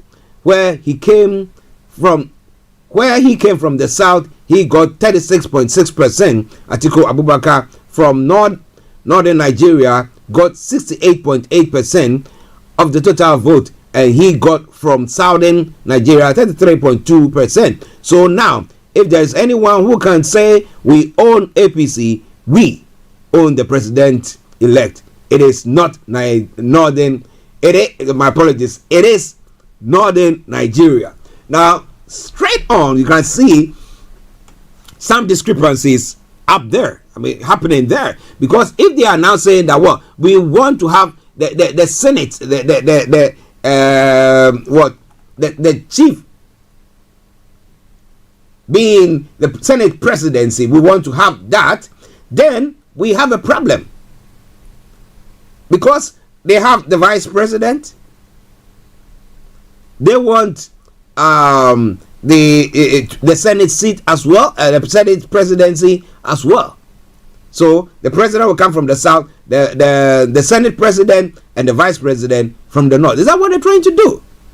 And if you're listening to us, I don't care where anybody, if for fairness sake, do you think that zoning it would have been the right thing, as people, Nigerians in Cameroon have urged this morning, the NWC to see to? What do you think about all that? So come your way from Starr Radio UK. 11:27 the time. A couple of stories more, and then we bring the update to a close. To enable Nigeria to keep their important position and make way for him to complete his nationally beneficial tenure as an executive member of the International Police Organization Interpol, President Muhammadu Buhari has appointed the retiring Assistant Inspector General of Police, Gaba Baba Omar, as a senior security advisor on international police cooperation and counterterrorism counter-terrorism in the office of the Minister of Police Affairs.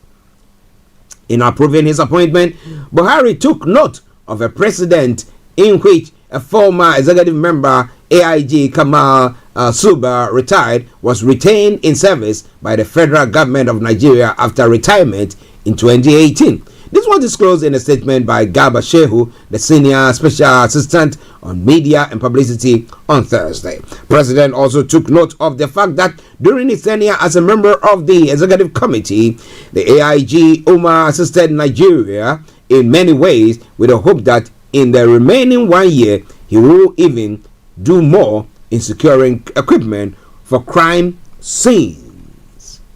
Now, border management and counter-terrorism for the country, and in helping to get more Nigerians into important position in the Interpol. The AIG Umar tenure at the Interpol ends in November 2024, and his new appointment as Senior Security Advisor takes effect from the 16th of May.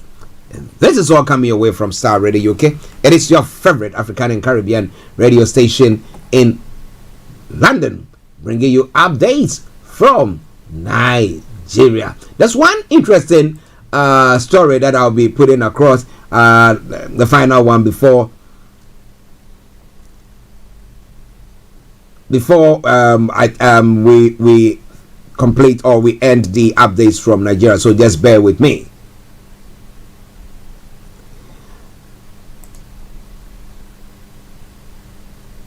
Okay, yes, just bear with me. The Labour Party has said that the support of the Tinubu swearing in of Asiwaju Bola Tinubu on May 29 by the group loyal to Lamidi Apapa in the party proves hand of Esau, voice of Jacob. The suspended former Deputy National Chairman Lamidi Apapa and expelled the erstwhile National Publicity Secretary Abayomi Arabambi had on Thursday distanced themselves from the calls for an interim government and the agitation that the President-elect Bola Tinubu should not be sworn in on May 29, pending the determination of the petition before the Presidential Election Tribunal sitting in Abuja. However, the Labour Party acting National Publicity Secretary Obiora Ifo, in a statement, said their action confirmed that they were being sponsored to work for the All Progressive Congress. Now, in all Peter Obi's public and private statement, he has never said or, by implication, insinuate that May 29 should be shifted. He is a Democrat, and he is one person that believes so much in the judiciary as the last arbiter, and that is why he has resorted to the court to seek justice. But the question is, will justice be served? That is on the lips of most people. What do you think? What do you think? One other story, and then we'll move on straight from there.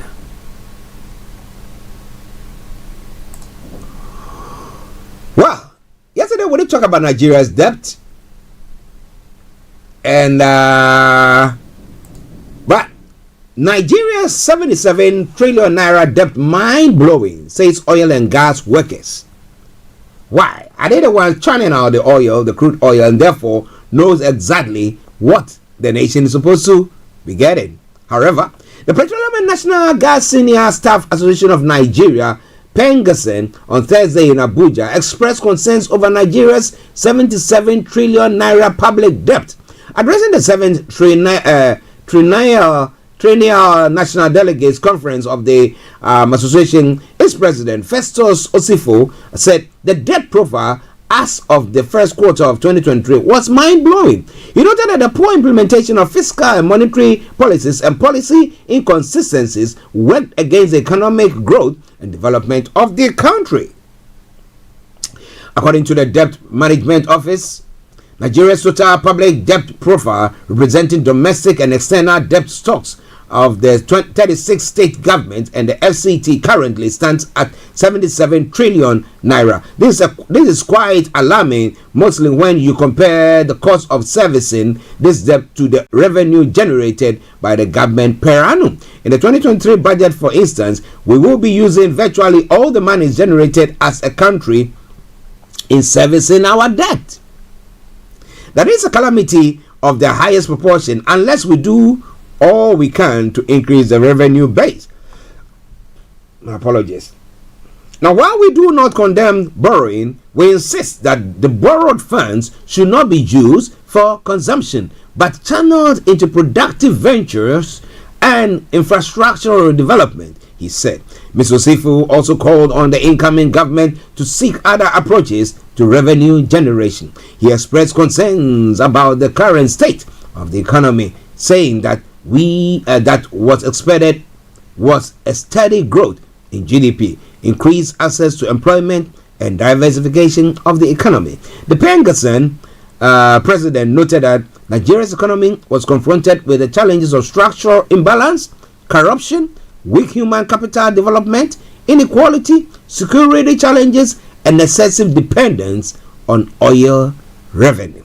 He stressed that these were some of the key challenges that the incoming government should tackle with sound and coordinated strategy in consultation with relevant stakeholders and industry experts. We have talked a lot about the diversification of the economy, and this is a time for implementation as a matter of urgency. The truth is that the revenue from the oil and gas sector can no longer sustain us as a nation, and this is most auspicious time to walk our talk.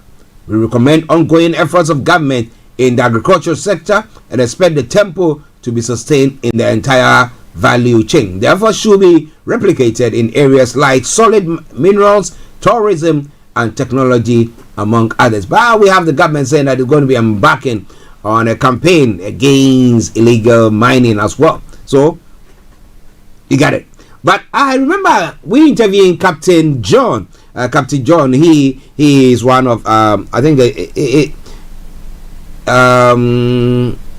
he had a plane, cargo plane, where he was talking about the fact that he is now gone into agriculture, where he can just ship lots of the produce, the farm produce, to the UK and other parts of the world as well. And we're looking at that. They're talking about diversification, and diversification, you ask yourself, with insecurity issues that is going on the length and breadth of the country, you think people are okay to go to their farms? We have a herdsman going to people's farms. I mean, the heads destroying the farms, and people make noise and they are killed or whatever happens to them and stuff like that. So actually, it would be good to diversify the economy, to invest more in agriculture, which we know that in Africa, you just anywhere you just put something, a seed there, just a matter of time, let rain fall on it, boom, it will germinate, it will grow and bear fruit. But we're not taking advantage of that. But do I blame them? No. Why? Because there is insecurity. So who want to go to his farm to go and be facing such thing?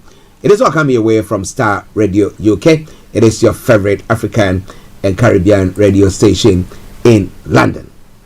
Now, there is a banter going on. Nigeria's musician David Adeleke, aka Davido, has reacted after his first baby's mama, Sophia Mamodu, called out men who financially bully women into staying with them. Now, recall that Sophia Mamodu had, in a series of posts on Twitter, said that it is disgusting for men to financially bully a woman into staying with them, especially when children are involved. So you really know what happens. So I'm going to cut your whatever monies that is being coming your way and blah blah blah, maybe take the car off you, the car that would work for you, and then so you living in sort of, let's say, enough to now being in a position now you are in a want. Okay, so now Sophia Mamodu, who did not mention who the post was directed at, also noted that there's got to be a special place in hell for people who intentionally punish innocent children. Now, while sensing that the message may have been directed at him, the video also took social media to respond to the Twitter tirade by Sophia Mamodu. In tweet directed at one in particular, Davido shared a screenshot of him doing his unavailable dance while adding that he's got no time for wahala. The multiple award-winning Sekelewu Krona also used the medium to plead with intended recipients of the message not to be angry. But if you're a woman listening to me, a lady listening to me this morning, if a man is bullying you financially here in the UK, if it's found out that you're doing that, it's tantamount to breaking of the law. They can take you to court for financial. They have a term that but it's bullying, a term that they use. They have a particular term that they use, abuse, financial abuse. But do you think you want to stay when you know that financially maybe your partner, your husband is abusing you, and because of the children that you have in the relationship, you decide, let me just stay there? And he say, what do you think? Let me hear from you. It is All Star Radio, okay? 11:39, and that's where I bring the updates from Nigeria to a close for today. And I hope that you've enjoyed that. We're going to be taking a break, and I'll bring you some lovely tune, and then we will continue with the program. But wherever you are, don't even think of touching the dial. It is Starr Radio UK. It is your favorite African and Caribbean radio station in London. Hi guys, this is your friend Uruj from SendWave. SendWave is a money transfer app that is used by people all over the world to send money to their loved ones in Africa. With SendWave, you can send money to Ghana, Nigeria, Kenya, Uganda, and Tanzania. And the best part is, SendWave is absolutely commission free. Our exchange rates are excellent. You can see for yourself by checking them out on our website. So how do you use SendWave? SendWave is an app that you can download onto your phone from the App Store or Google Play Store. The app is free to download. After downloading it, just open the app and enter your name, email, and phone number. That's it. You're good to go. Make sure you use the promo code SR. S for Star, R for Radio. This promo code will give you £5 free credit to send to Africa on your first transaction. Your money will be delivered to your recipient within seconds. Feel free to call me on 0749 7377 647 at any time. I'll be happy to tell you all about SendWave and help you in any way I can. Remember to use the promo code SR for £5 free credit. Vedasse. Hi everyone, it's your girl BB Clement, the author of How to Go From Employee to Entrepreneur and the host of your weekly business show, BB Means Business. The show where we discuss everything you ever wanted to know about business but you were afraid to ask. How do I start my business? How do I raise the finance? How do I grow my business? Where am I going to find my customers? Join me every Tuesday at 1:30 p.m. on Starr Radio UK to get all the information and tips that you need to become a successful entrepreneur and become financially free. Remember, don't let life dictate to you. Rather, put your signature on life.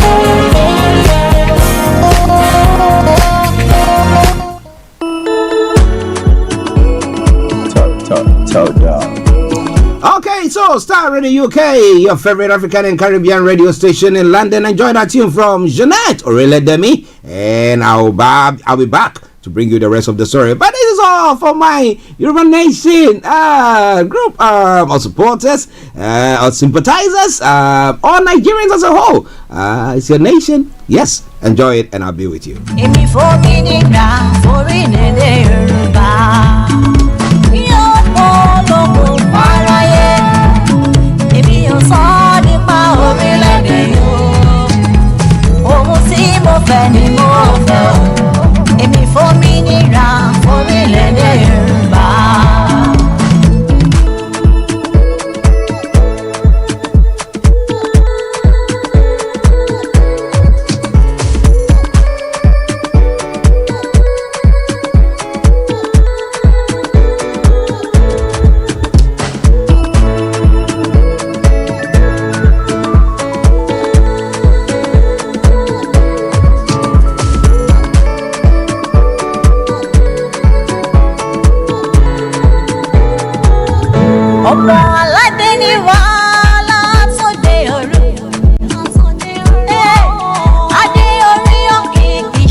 Radio UK. Broadcasting worldwide online 24/7.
This is Starr Radio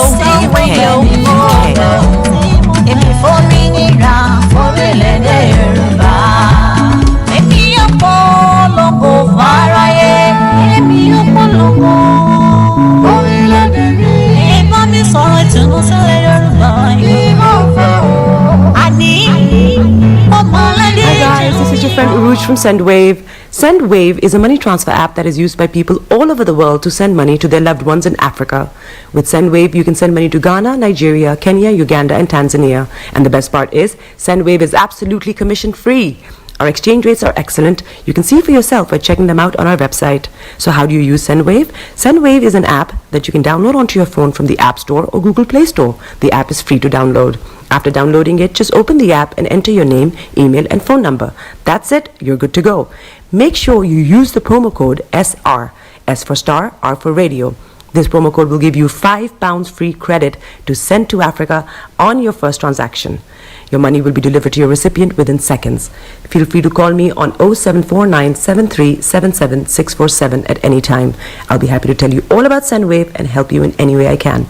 Remember to use the promo code SR for £5 free credit. Hi there. Are you dreaming of owning your own house in Ghana? Then you will need a well-documented piece of land that is free from troubles. I highly recommend My Africa Property for any size of land that you will need.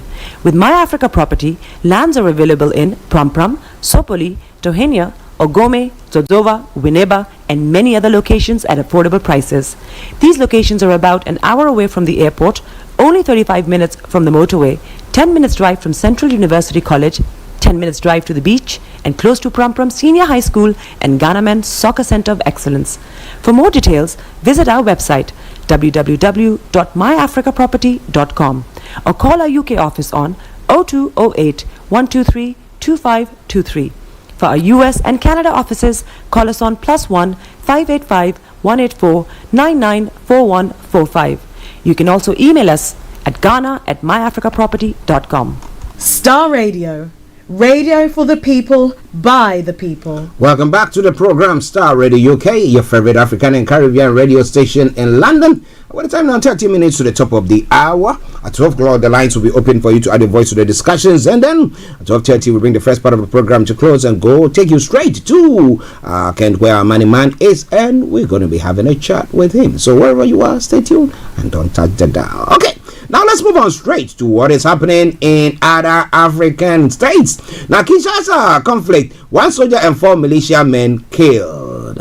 It's one of the stories making the rounds there, and the story says a Congolese army soldier and 4 militiamen were killed on Thursday in an attack on the outskirts of Kinshasa, the capital of Democratic Republic of Congo, and military has said Yaka militiamen, commonly known as the Mobondo attacked the locality of Nguma, located 75 kilometers from Kinshasa, said General Sylvain Ekenge, Army spokesman who granted an interview. The balance sheet still provisional of this attack, which took place around 5 a.m., is 4 militia men neutralized or killed, and FARDC soldier, that's Armed Forces of the Democratic Republic of Congo, seriously injured with a machete, who died from his wounds. He said the fact soldiers recovered 4 weapons and ammunition, as well as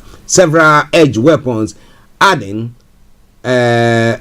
General Ekenge. Reinforcements from Kinshasa are already on spot, and the operation to clear the area are continuing, the officer said. We know South Africa and countries in the southern part of Africa are also trying to bring or enroll some people or bring their military might also to help combat whatever thing that is going on there. It is all coming away from Starr Radio UK. Now, Sudan's belligerent signs commitment to protect civilians. Now, the warring parties in Sudan signed an agreement in Saudi Arabia on Thursday night to clear corridors for trapped civilians to leave the fighting zones while allowing humanitarian aid to enter. Now, this declaration of principle is contained in a 4-page document, a copy of which was made available to us, which contains no mention of a truce or ceasefire, though, after nearly a month of fighting that has left more than 750 people dead, and 5,000 wounded, and more than 900,000 displaced and refugees. At the end of the 6 days of the negotiation, emissaries from the army of General Abdel Fattah al-Burhan and the paramilitary Rapid Support Force of General Mohammed Hamdan Dagio signed the Jeddah Declaration for the Protection of Civilians in Sudan. The two sides have been accusing each other since April 15 of killing civilians, and the army claims that the RSF, whose bases are scattered in densely populated areas of Khartoum, use them as human shields. And the RSF denounced the army's air raids on the capital of more than 5 million inhabitants. But in Jeddah on Thursday night, they agreed to create safe passages for civilians to leave the fighting zone in the direction of their choice. They also pledged to quickly allow and facilitate the passage of humanitarian aid, as well as the passage of humanitarians into and within the country.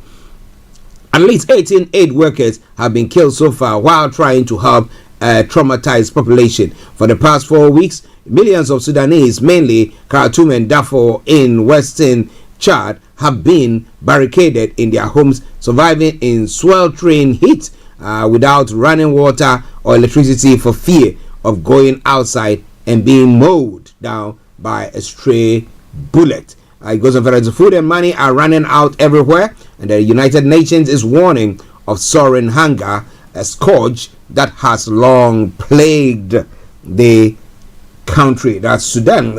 Interestingly, without even that war, they were already in dire times, and now that there is this war, well, we hope that they get passage, and as they promise, we'll see that, and that people will not lose their lives to this senseless war. Let me put it that way.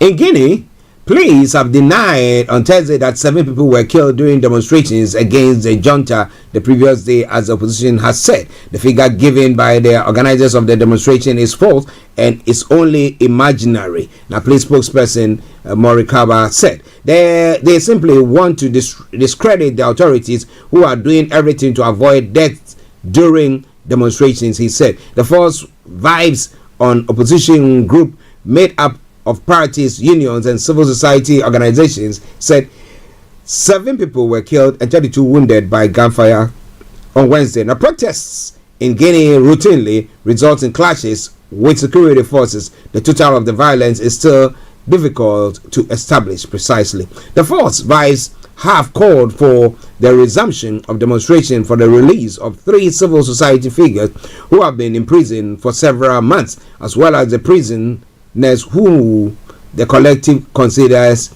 political.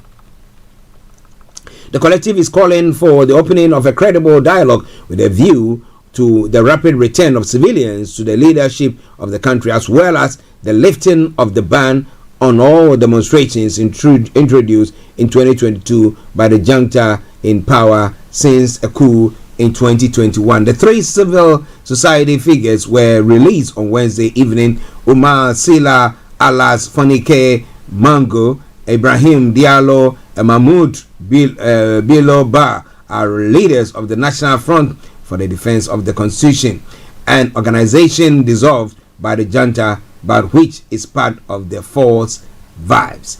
Well, this is all coming away from Starr Radio UK. It is your favorite African and Caribbean radio station in London.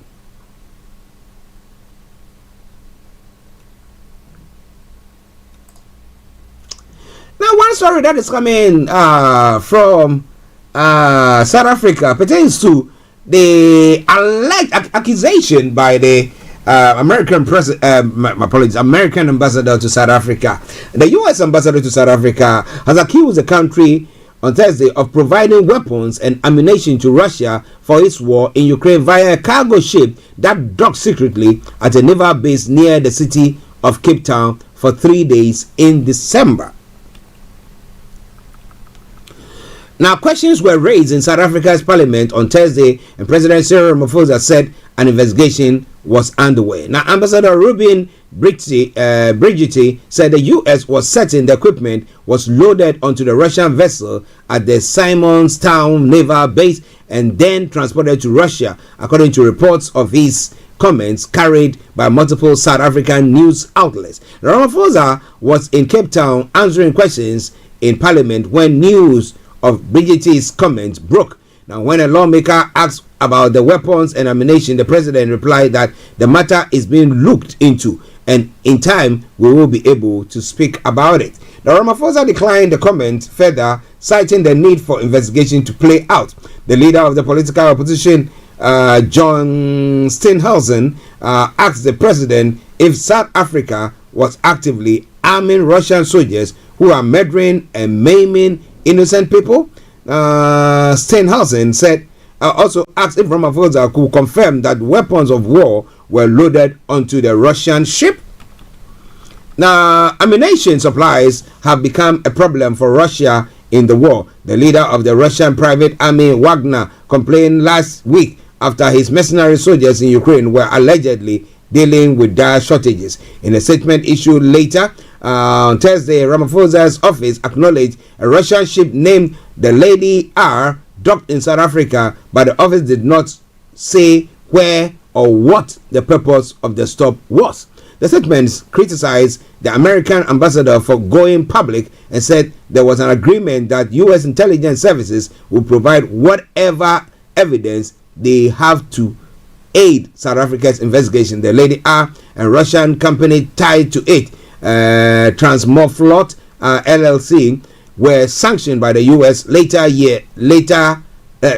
last year following Russia's invasion of Ukraine for being involved in the transportation of military equipment and weapons. Now, Brigitte said earlier on Thursday that South Africa alleged arming of Russia during its invasion of Ukraine was extremely serious and called into question South Africa's supposed neutral stance. The Associated Press had independently confirmed that the Lady R docked at the Simonstown naval base during the time frame Brigitte has cited. But as to whether it was loaded with weapons or not is another thing that we're not very, very sure.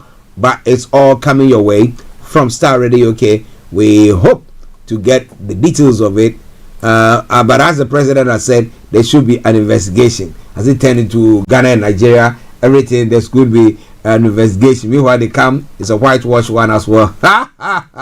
What do you think? Well, I know that when it comes to democracy in South Africa, they are quite robust, and they will do everything possible to get that. All right then, it is Star Radio UK.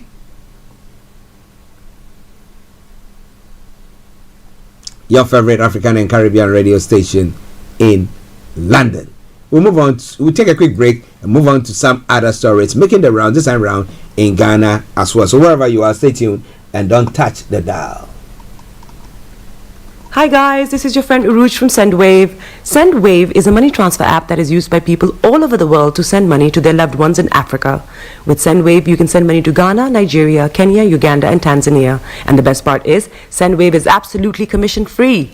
Our exchange rates are excellent. You can see for yourself by checking them out on our website. So how do you use SendWave? SendWave is an app that you can download onto your phone from the App Store or Google Play Store. The app is free to download. After downloading it, just open the app and enter your name, email, and phone number. That's it, you're good to go. Make sure you use the promo code SR, S for Star, R for Radio. This promo code will give you £5 free credit to send to Africa on your first transaction. Your money will be delivered to your recipient within seconds. Feel free to call me on 0749 7377 647 at any time. I'll be happy to tell you all about SendWave and help you in any way I can. Remember to use the promo code SR for £5 free credit. Medasse. Hi everyone, it's your girl BB Clement, the author of How to Go From Employee to Entrepreneur and the host of your weekly business show, BB Means Business, the show where we discuss everything you ever wanted to know about business but you were afraid to ask. How do I start my business? How do I raise the finance? How do I grow my business? Where am I going to find my customers? Join me every Tuesday at 1:30 p.m. on Star Radio UK to get all the information and tips that you need to become a successful entrepreneur and become financially free. Remember, don't let life dictate to you. Rather, put your signature on life. Welcome back to the program. It is Star Radio UK. It is your favorite African and Caribbean radio station in London. Bringing the time now to 12 o'clock exactly. So we've got another 30 minutes to run through all the other stories making the rounds this morning. So wherever you are, don't touch the dial or this afternoon, as I've said. Well, if you want to join in the conversation, feel free to do so. Call us on 0208 133 2257 or 58.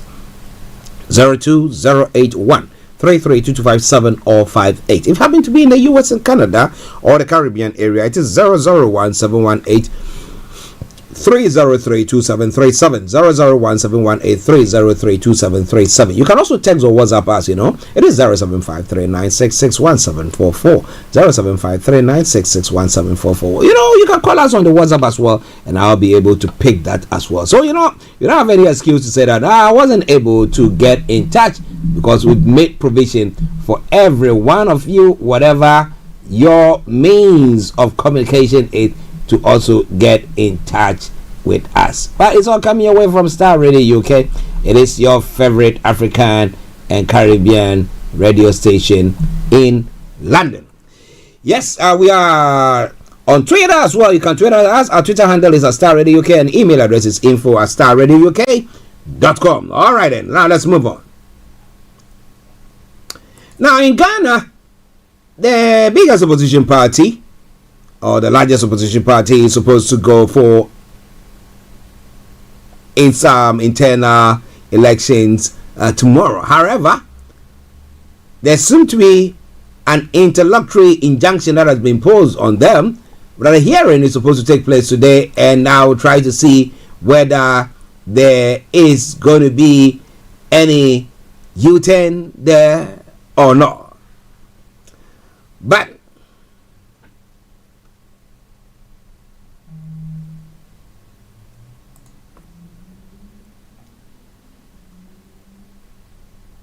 okay, just bear with me.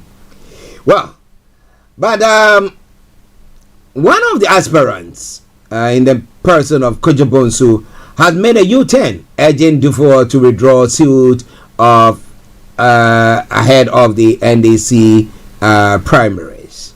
And it says flag bearer aspirant of the National Democratic Congress, Kojo Bonsu, has called on Dr. Kwabena Dufour to withdraw his lawsuit against the party.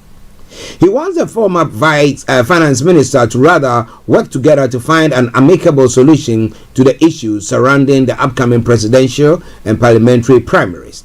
Now, Mr. Bonsu emphasized that he believes Dufour is seeking a fair and transparent election and urged the national executives to continue engaging with stakeholders to ensure that the election is conducted without any obstacles. It goes on further to say, I believe the issue at stake can be resolved internally and amicably in unity. I urge Dr. Dufour to exercise patience and look at the interests of the party at large, as I know he means no malice or trouble, but rather expects the right things be done for smooth election which is devoid of any obstacles for all to have a level playing ground, he said in a press release. This come 2 days after Kojimbo threw his weight behind Dr. Dufour calls to postpone the May 13 election. They have to postpone the date of the election and rectify it. There are alleged anomalies in the album, he said on Tuesday evening. But now he's done a U-turn. Now, per his assessment on a radio station on Tuesday, the party risks being slapped with more legal actions if it neglects the concerns and proceeds with the May poll. But in a fresh statement dated today, Mr. Bonsu expressed hope that all parties involved will work together to ensure that the primaries scheduled for May 13 are free and fair. How can that be? How can that be? Well, he sent a press statement, and let us say, as a leading member of the NDC, a unifier and candidate for the flag bearer position of our great party, I am calling on my senior brother Dr. Kwabena Dufour, who is also a flag bearer aspirant for the NDC, to withdraw the lawsuit from the court and make himself available to the Council of Elders, National Executives, and the Election Directorate to deliberate and settle on an amicable solution to the current presidential primaries, presidential and parliamentary primaries scheduled for May the 13th. I believe the issue at stake can be resolved internally and amicably in unity. I urge Dr. Dufour to exercise patience and look at the interests of the party at large, as I know he means no malice or trouble, for rather expecting the right thing to be done for a smooth election which is devoid of any obstacles for all to have a level playing ground. I also urge the National Executive to engage and continue to deliberate with stakeholders in order to resolve the concerns and help the election directorate to run a free, fair, and transparent presidential parliamentary primaries. Now, lastly, I also call on our former president, former flag bearer, who is also an aspirant, to join call for unity and amicable resolution of the current issues ahead of the primaries. Long live the NDC, long live Ghana, and may the Almighty bless and grant us a peaceful election now and a resounding victory in 2024. He goes on to say, he said, I believe, okay, I think I brought you all those, but the question here now is, are they going to go ahead? We've not heard of the ruling of the courts yet. So that is quite troubling. But what do you think? There must be fairness to give us a credible candidate. That is what Kojo Bonsu, the aspirant that I've just read his statement, is saying. But will Dr. Dufour back down? And if he doesn't back down and still insists that he wants the court to actually hear the case,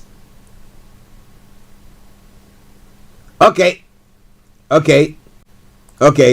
Breaking news coming through. The flag bearer hopeful for the National Democratic Congress, Dr. Kwabena Dufour, has withdrawn his suit against the party's presidential and parliamentary primaries. The former finance minister, in his suit against the party, says there are some discrepancies his team has identified in party's voters register to be used for the exercise. The director of legal affairs of the NDC, Abraham Maliba, commended Dr. Dufour for his move to withdraw the case. We are aware the matter has been discontinued. Lawyers for Dr. Dufour announced to the court that they had instructions to continue the matter. So we speak, the matter have been discontinued. So as we speak, the matter has been discontinued. I would like to use the opportunity to thank the Council of Elders of the party, National Chairman, General Secretary, for the efforts put in place in resolving this matter. Mr. Maliba told journalists. He cautioned, I also want to thank Dr. Dufour, the presidential aspirant, for his magnanimity and to accept to withdraw this matter from court. What this shows is that the NDC is united. But are they? Really? Well, we'll tell you more about that as the days unfold. But that means that tomorrow they will be embarking on that journey.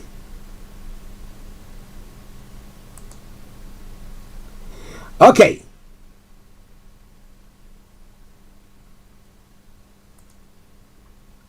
So, okay, so pertaining to Dr. Dufour's withdrawal of the case from court. But the EC that is supposed to see to the conducting of the election has come out to also make a statement. Eduji Kujo Tamaklu, a member of the legal team of the National Democratic Congress, has taken on the Electoral Commission over their decision to withdraw from supervising the party's May 13 presidential and parliamentary primaries. The EC on Wednesday confirmed that they will not engage in the exercise because of a legal challenge mounted by flag bearer aspirant Kwabena Dufour. Eduji slammed the EC for engaging in a double standards whilst citing how in 2020 they sidestepped legal process to proceed with the registration of senior high school students ahead of elections that year. His views were contained in a Facebook post on May 11th. Now, Gigi continued in the 2020 registration of voters. My senior David Ametefe issued processes with injunction application against the Electoral Commission with Jane Mensah as the chairperson for a restraining order against them from going ahead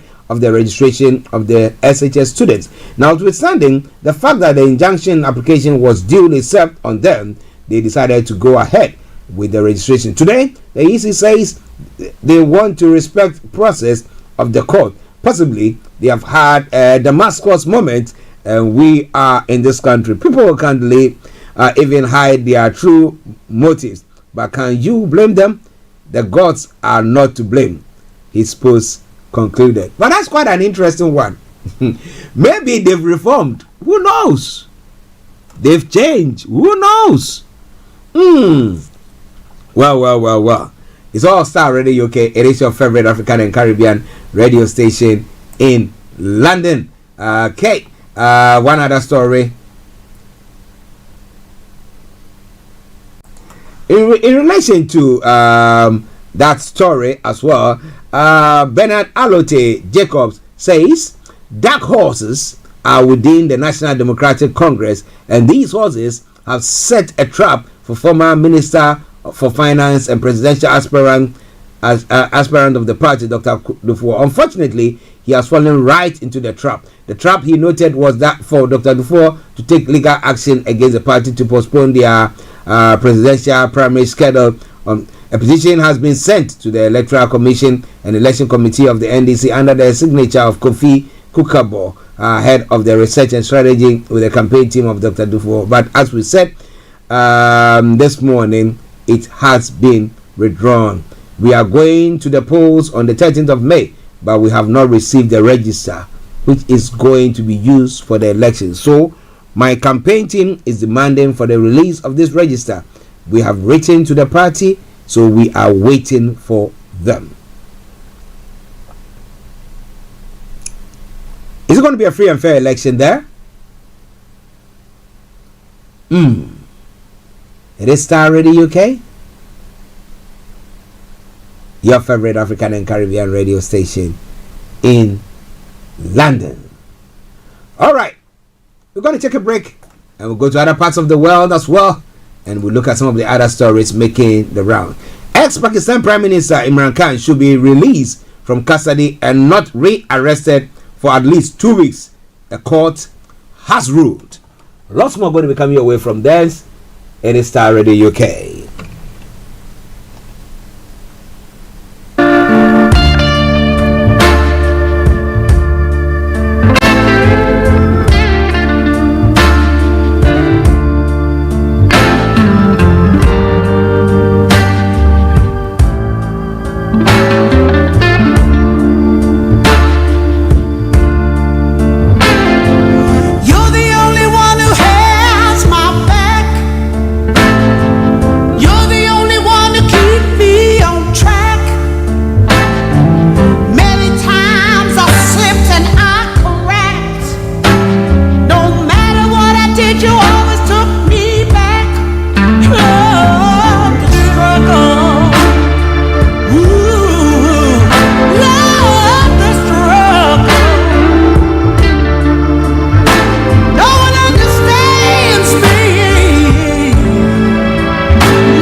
This is Starr Radio UK. Love the struggle. Being black. Love the struggle. All of the fathers lying, saying the soup be right back. But here I am, just waiting for a holler back. Oh, no matter what I do, there's always a struggle. I'm down on my knees. Yeah, Lord, the struggle. Somebody help me. This is Starr Radio UK. I need some help. You are listening to Starr Radio Morning. Somebody. Oh, the struggle.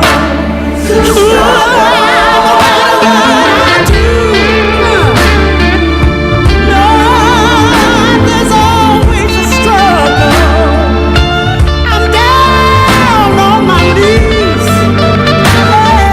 Yes, Lord, I need you. I need you. Lord, won't you answer me? I'm down on my knees. Lord, there's always a struggle. Lord, the struggle. Anybody, somebody. Oh, the struggle.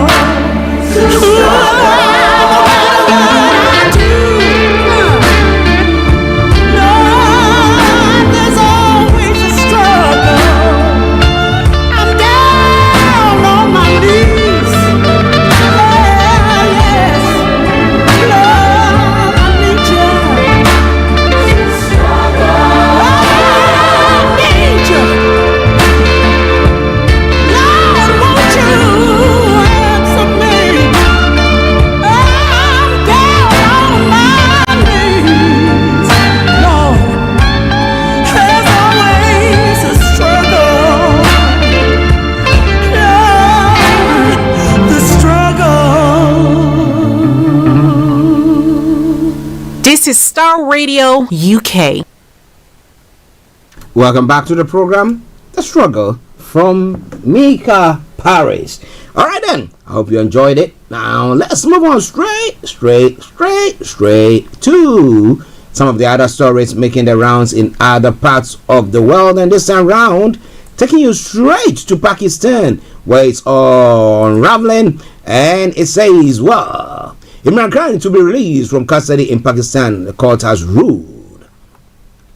Now, Pakistan's ex-Prime Minister Imran Khan is to be freed from custody a day after the Supreme Court ruled his dramatic arrest on corruption charges was illegal. Judges granted Mr. Khan protected bail, meaning he cannot be rearrested on those charges for at least 2 weeks. Now, earlier Mr. Khan said he feared he would be detained again immediately after his release. The 70-year-old's arrest escalated tensions between him and the military. Now, many analysts believe Mr. Khan's election win in 2018 happened with the help of the military, which both parties denied. But he later fell out with the army after a series of defections, and amid mounting economic crisis, he lost his majority in parliament. Now, since being ousted less than 4 years into his term, he has become one of the military's most vocal critics, and analysts say the army's popularity has fallen. And its Pakistani Tehreek-e-Insaf party says the charges against him, which relate to gifts given to him by foreign leaders while he served as prime minister, are politically motivated. Mr. Khan was detained on Tuesday by paramilitary officers as he arrived for a routine court appearance in the capital, Islamabad. Now, speaking on Friday's hearing, Chief Justice Umar Atta Bandir said the arrest was unlawful because it took place on court premises. He ordered that the whole process of Mr. Khan's arrest needs to be backtracked. Now, the former Prime Minister had arrived at the hearing under heavy armed guard and greeted supporters with a single raised fist. Now, his dramatic arrest outside the courthouse on Tuesday sparked outrage among Mr. Khan's supporters. At least 10 people were killed and some 2,000 arrests as unrest swept the country. Those protests included an attack at a military commander's home residence in Lahore, which was set on fire, while the week's violence petered out after the army was deployed in Islamabad and other areas such as Punjab and Khyber Pakhtunkhwa. The countries remain on edge. There was a large security present at the court on Friday, but speaking before his bail hearing, Mr. Khan said he feared immediate rearrest once released and urged authorities against a move as there might be huge reaction which will go out of control because mobs are out of control. No one controls mobs. How am I supposed to control what happens afterwards? He said. Now, critics say the PTI has been fueling unrest through social media posts calling for protesters to take the streets. Now, Mr. Khan said he and his party had only called for peaceful protests and asked for supporters to act within the constitution. Now, we've never broken the law. Even now, when I tell them to protest, I say they should be peaceful protests, he said inside the courtroom on Friday. While the Supreme Court ruled on Thursday that his arrest was illegal, the corruption charges against him still stand. Now, Mr. Khan pleaded not guilty to the charges on Wednesday when a judge formally indicted him with the corruption for the first time in the dozens of cases he faces. Mr. Khan said that he was also facing dozens of additional charges, including counts of terrorism, sedition, and blasphemy. Now, Pakistan's current Prime Minister Shehbaz Sharif, who took power after Khan was ousted, criticized the Supreme Court's ruling to free Khan in a cabinet speech aired on state television. He alleged that the judges had favored Imran Khan and their ruling had caused the death of justice in Pakistan. He further criticized Mr. Khan and his party for their inflammatory language and encouraging protesters to take to the street. Imran Khan has divided the nation, he said. You are being unfair to him. So what do you reckon there? But well, it's all coming your way from Starr Radio UK. It is your favorite African and Caribbean radio station in London. All right, moving on straight. One other story, and then we come to the UK front, and we'll bring the program to the first part of the program to a close, and we'll link you up to Mr. Dantabri. Yeah, Ukraine says it has recaptured ground in Bakhmut, a rare advance after months of grinding Russian gains in the eastern city. Now, Deputy Defense Minister Hanna Maliar said Ukrainian forces advanced 2 kilometers, that's 1.2 miles, in a week. Now, the claim signal a momentum shift in Bakhmut. But more widely, there is no clear evidence of much anticipated Ukrainian counter-offensive. Now, Russia has denied reports of Ukraine gains after claims from both sides. The individual declaration on Telegram about a breakthrough on several points on the front line do not correspond to reality, Russia's defense ministry has said. The general situation in the special military operations zone is under control, it added, using Russia's term for the invasion. As the intense bloody battle has worn on, Bakhmut has become symbolically important, though many experts question its tactical value. In a post on Telegram, Mr. Maliar said Bakhmut has become a target of almost sacred importance to Russia. Now, she accused the Kremlin of simultaneously claiming false victories on one hand, while also spreading lies about being short on weapons and ammunition. Describing the real situation over the past week, Ms. Malia claimed Russia suffered significant troop losses as Ukraine gained 2 kilometers without losing any positions. On Thursday, Yevgeny Prigozhin, head of Wagner mercenary group fighting on the Russian side, accused regular Russian troops of abandoning positions in Bakhmut. The situation on the flanks is developing according to the worst predicted scenario, he said, and Russian military bloggers reported Ukrainian advances or troop movements in several areas. Okay, well, it is Star Radio UK, your favorite African and Caribbean radio station in London. Now let's come to the UK front. Let's look at one other story and we bring the first part of the program to a close. Well, Royal Mail boss is to step down. Simon Thompson is to step down from his role, the owner of Royal Mail has said. A US tech billionaire extradited to US in fraud case. Mike Lynch is accused of overinflating the value of his firm Autonomy when he sold it to Hewlett Packard. Oh my goodness. That's what I talk about. I talk about the rule of law in this part of the world. My goodness. Wow. Now the UK grew only weekly in the first 3 months of the year, with the economy hit by strikes, cost of living pressures and wet weather. The economy grew by just 0.1% between January and March. Now figures showed, and it remains smaller than levels seen before the COVID pandemic. The UK is also lagging behind growth seen in other major economies. Now on Thursday, the Bank of England said it was more optimistic about prospects and the UK would avoid a recession.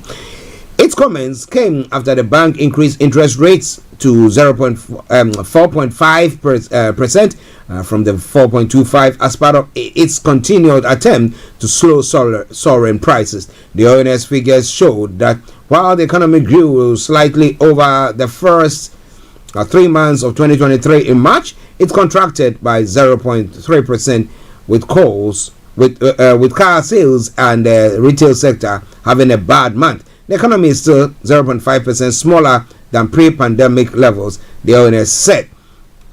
While the UK outperformed Germany in the first 3 months of the year, many other major economies grew faster. Canada grew 0.6%, Italy 0.5%, United States 0.3%, France 0.2%, United Kingdom 0.1%, and Germany 0%. All right.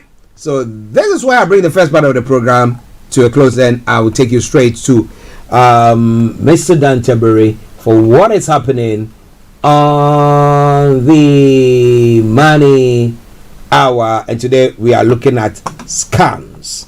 So wherever you are, don't touch the dial. Let's cross straight to Mr. Dan Tebbery.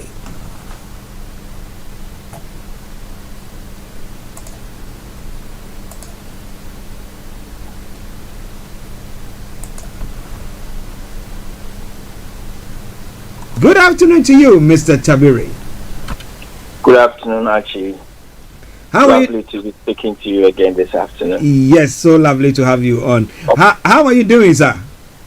I'm good, very well. The weather has improved over the last few days or week or so. So trying to enjoy it as best as I can. Okay. Yeah, okay. So he's enjoying the sunshine. While some people are crying, some people are enjoying, you see. Well, that's life. All right then. So please, what are we looking at today?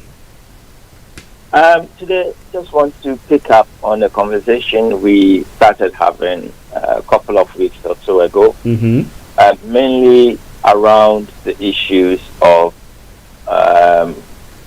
scams. Scams, be it online scams, email, text. A lot of people get these emails or voicemail messages, purporting to be from HMRC regarding tax issues and all that. I want to delve into what some of these scams are, what people have experienced, how to spot them, and maybe if we have time, go on to look at also what to do if you have become a victim. Yeah. Okay. The other time when I spoke about when we were discussing, I did talk about the friend's wife who was scammed. I mean, when they received a call from the an alleged HMRC call saying that her tax something wasn't right, and then the person, the husband wasn't in, so you went to the panic frenzy, and then the next moment paid up to £2,000. Oh dear. So when the husband came and they said, they called, they said blah blah blah blah, and there's complaint. The husband said, no, it's a scam.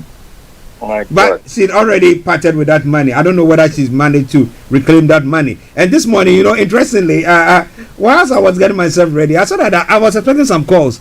Then I saw that this number, I don't know it. Let me pick up. They said, your NI number has been used, blah, blah, blah, blah. You have to. I was waiting patiently because I wanted to really talk to them. I pressed 1 and then they didn't. Then I decided to just hang up.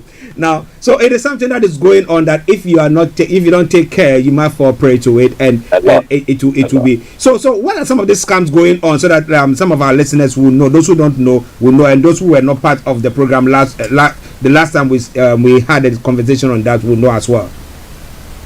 Yeah, so first of all, I think is the first thing to establish is that HMRC will never contact you and ask you for your bank details or your personal information, or send you notification by email or text for things concerning tax rebates or refunds or personal payment information. HMRC will never do that.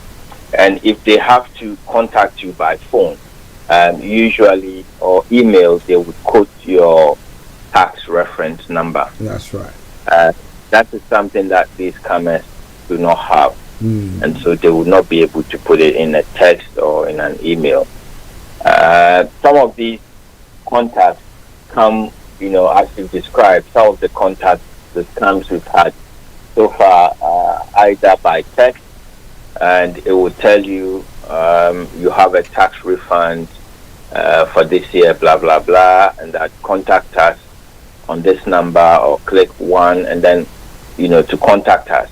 And then once you contact them, they will start to have the conversation with you, and they will try to retrieve bank details, or sometimes in certain cases they manage to get people to hand over money to get their tax refund.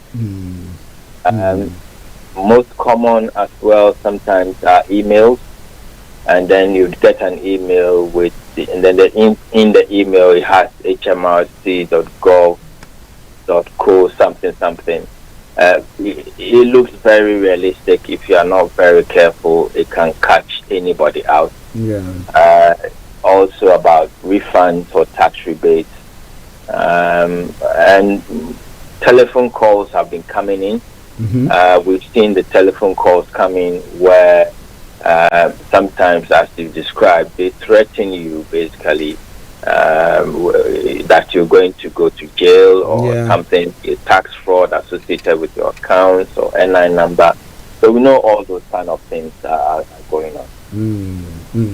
Well, listeners, if you don't know, now you know. Maybe you have some questions, maybe you had some experience and you want to share with us, or you want advice, as Amani is saying that, well, if you've fallen prey to that as well, we will be advising you maybe what you can do to do that. So, Mr. Jabri, how do somebody spot this? Assuming somebody's gotten an email from HMRC, you look at, initially at a quick glance, you can just say, oh, this is an email from HMRC. But when you're going to reply it, you can see that those of us who scrutinize this will find out that no, that address there, clicking on it doesn't go to the HMRC. Now, how will other people spot that out, sir?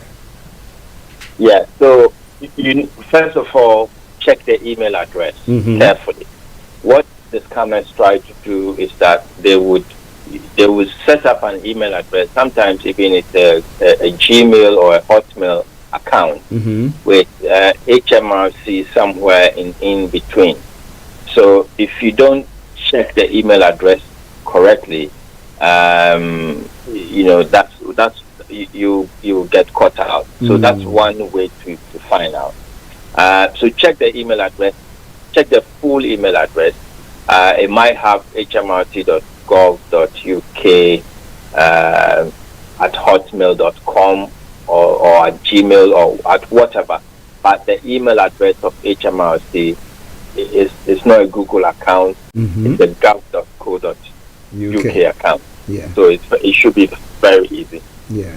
Okay. You could also, they sometimes capture, you take images from HMRC website, the logos and things like that, just to make it a bit more convincing. So look at it carefully. If you see an original image, sometimes the image is very poor quality.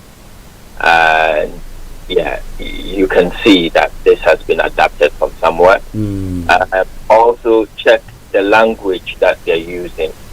The language is usually very threatening.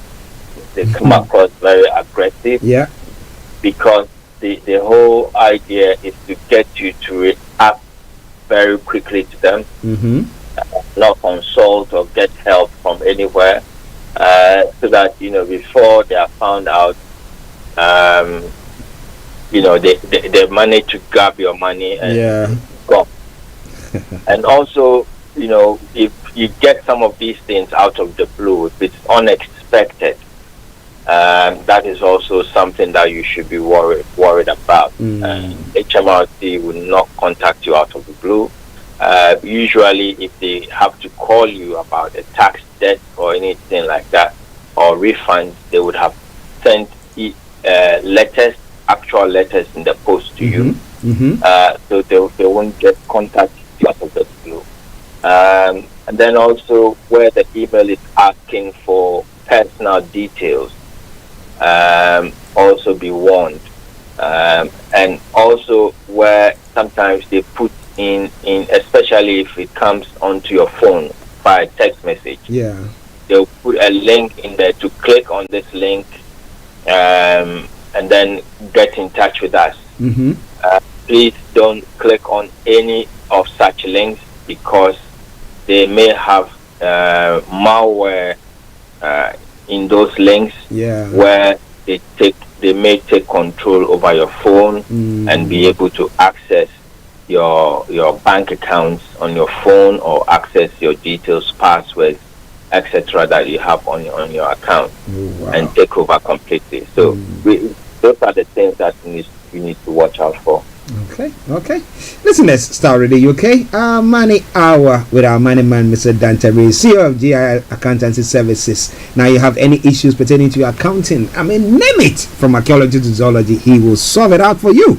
Okay, if it's too tough, he will point you at the right direction. So in the right direction. So what about that? Make sure you listen to him all the time. There are lots of discussions I've had. If you go to our podcast session, they are all there. Or you go to the Starr Radio UK every Friday from 12:30. We have him on, and he's on today. And today we are looking at scams, various scams. Yes. Okay. Now, so. Let me leave it with you, then you can touch on the others and what people can do there as well. Over to you, sir. Yeah, okay, yeah. So before we look at what actions to take if you receive some of these, what we need to note is that when they contact you, usually they use a tax rebate to entice you, get you interested. Especially at this time where people are struggling with money and worried about their jobs and all that. These scams are thriving because they know people are worried and people are thinking about where the next money is going to come from. And so it's becoming very, very popular. They know that if they entice you with a tax rebate, you will be interested and you would follow their instructions. So they entice you and then they ask for your personal details, your name, your address, your date of birth, and then they might ask you to confirm your bank or credit card details so that they make issue your repayment to you. In several instances, they've gotten so many details of people, even their mother's maiden names and all that. And once they get that information, they either use it or they sell that information on to other criminal gangs who use the details for all sorts. of things. So attempting at a rebate may sound. If you are not sure, you're interested, I would say get in touch. Find another way to get in touch with. If you receive such communication, get in touch with HMRC and find out about some of these, about the contact, whether it's real or not. Yeah. If you are not expecting any rebate, like I said, it's very unlikely that out of the blue HMRC will email you about a tax rebate. Usually they would write to you in such instances. So yeah, so that is something to watch out for. Tax phishing emails purporting to be from HMRC can happen at any time, but the most common times we see around the tax filing and tax payment deadline, because they know that around those times people expect HMRC contact. So it is another time that we see a heightened rise in the contacts in these scams, and so people need to be aware. So if you get those contacts around tax filing date or deadline, then just be aware or be cautious with that type of contact. Okay, interesting. So yeah, so if you receive some of these, like we have discussed, if you receive an email or a text message with a link in it to send you or link you to a website, please don't put any personal details on there. Certainly do not click on the link, because it might have malware in there that would be used to steal information off your phone. So be very, very, very, very cautious about that. Then we've looked at how to spot the signs of the email, that they'll come usually with threatening language, especially the voicemail. Some of them, I've listened to one where they say, "We're sending the police to your door right now and you're going to jail." And you can imagine if you are an older person who is not savvy with all the online text, and you get a phone call on your landline, they target the elderly. Yeah. And who are living by themselves, and they get some of these calls and they think it's genuine, it's authentic, and then they hand over loads of their savings to the group. So it's a very, very serious matter. Do not share any personal details online. Usually they'll call you and say, especially they would mimic HMRC calls and try to make it look authentic, and then ask you to confirm some details so that they verify you, as the person they are talking to. That is a way in which they use to take details off you. So, for example, if you've got a password, HMRC will never ask you to confirm all of your passwords. Yeah. If at all, they would ask you to confirm some letters or some digits in the password. You are aware of that. If they ask you to confirm your password, know that it's a scam. Do not give any information away easily. Now, if you come across any of these scams, HMRC have opened a portal or telephone number for people to report these suspicious calls, text or emails that they receive. If you forward it on to HMRC, they will look into it and try and get to the bottom of it, and hopefully to stop the scam or stop these people, duping people and stealing our money. So if you have managed to identify them as a scam, then you report it to HMRC. If you have fallen victim to the scam, then your only course of remedy is to report it to Action Fraud. Action Fraud. So call the Action Fraud hotline or report it online. Give them as much details as possible in terms of how the contact was made, any records that you have, telephone numbers for the contact, email address, the actual email or text messages that you receive, and everything that happened. If you give them the full information, then they will try some of these. They would have information on some of these scams because other people have been scammed as well. Yeah. But it would help them. It would help the police to be able to go after these people. And if you are lucky, they may be able to retrieve your money for you through the banking system. Yeah. And that was where I was coming to, because some people would think that, well, if my money cannot be retrieved or I cannot get my money back, then what's the point? And then some people decide, well, they just call it something that is lost, and then just decide to forget about it. But I don't think that is something that they have to do. Yes, exactly. Yeah, it's important that we stop these people. These scams are ongoing because obviously they have been successful in very successful, I must say, in other cases. So they are making a lot of money doing these scams, and we need to report it. We need to stop it. If you are able to spot it, remember that somebody else might be a victim. Okay, out of every 100 that spots this scam, there are about at least five people who are not able to spot it, and they become victims to this kind of crime. So it's important to report anything that comes across.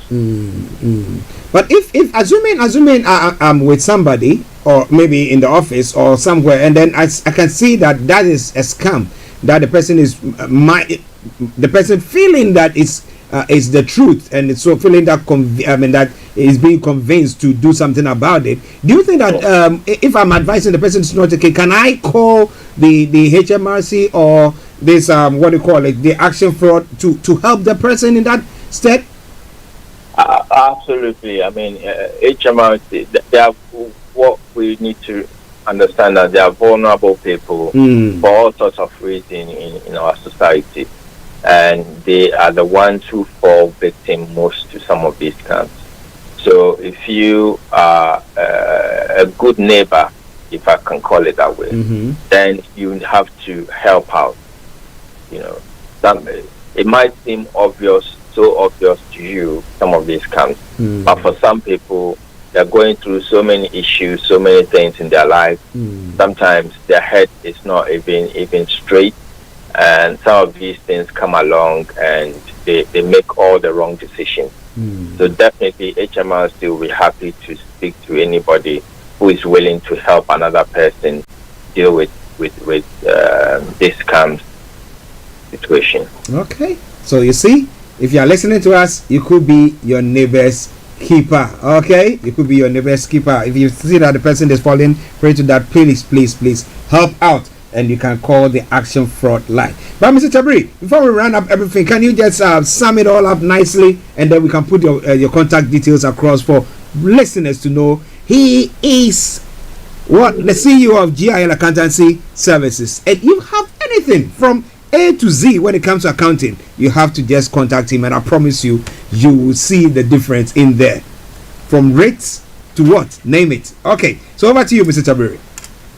Yeah, so I think you've summed it up beautifully. We all need to be each other's keeper, and also to remember, HMRC will not contact you on social media, will not contact you on Facebook, WhatsApp, Twitter. No, HMRC still uses the main forms of communication is by letter.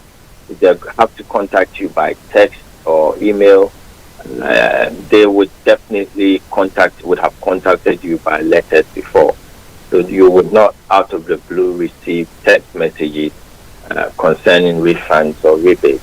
So we should all just be aware of the situation. If you are in doubt, do not give any information. Cancel the call and then call a reputable HMRC number that you know or you can find, and get the facts as they are.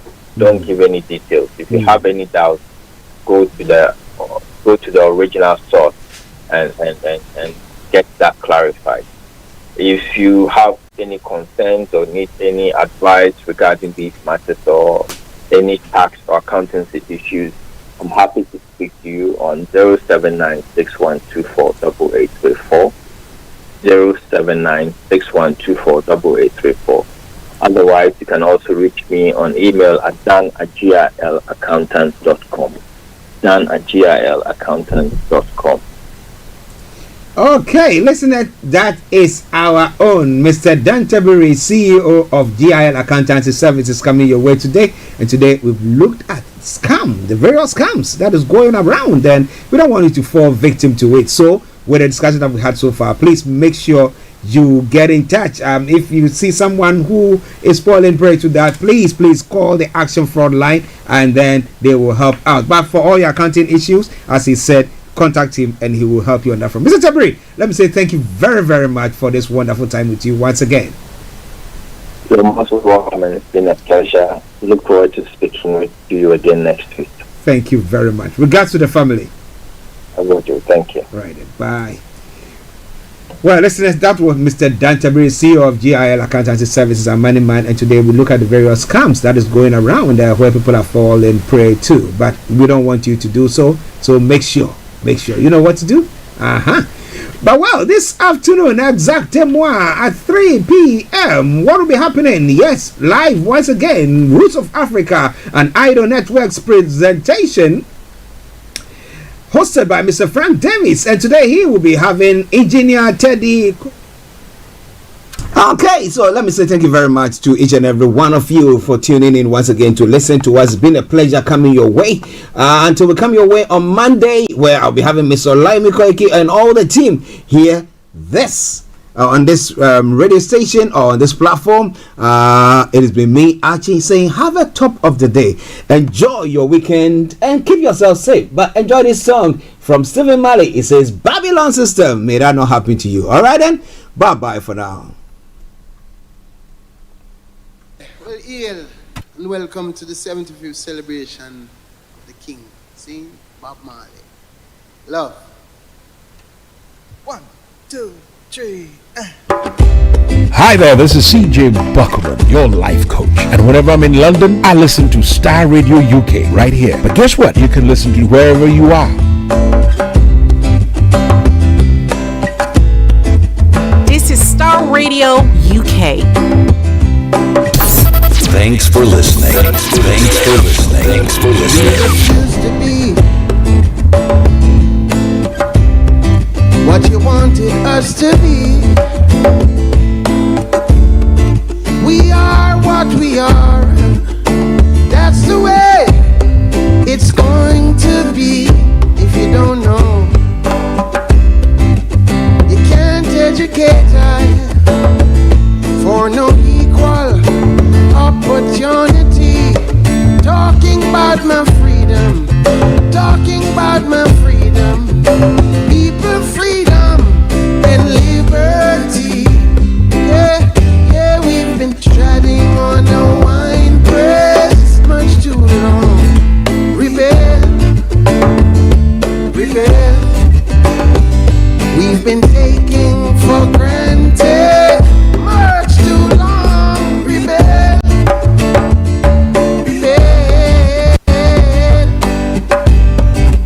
Babylon system is the vampire. Yeah. Sucking the children. Thanks for listening. Yeah. Me said the Babylon system, yes, the vampire.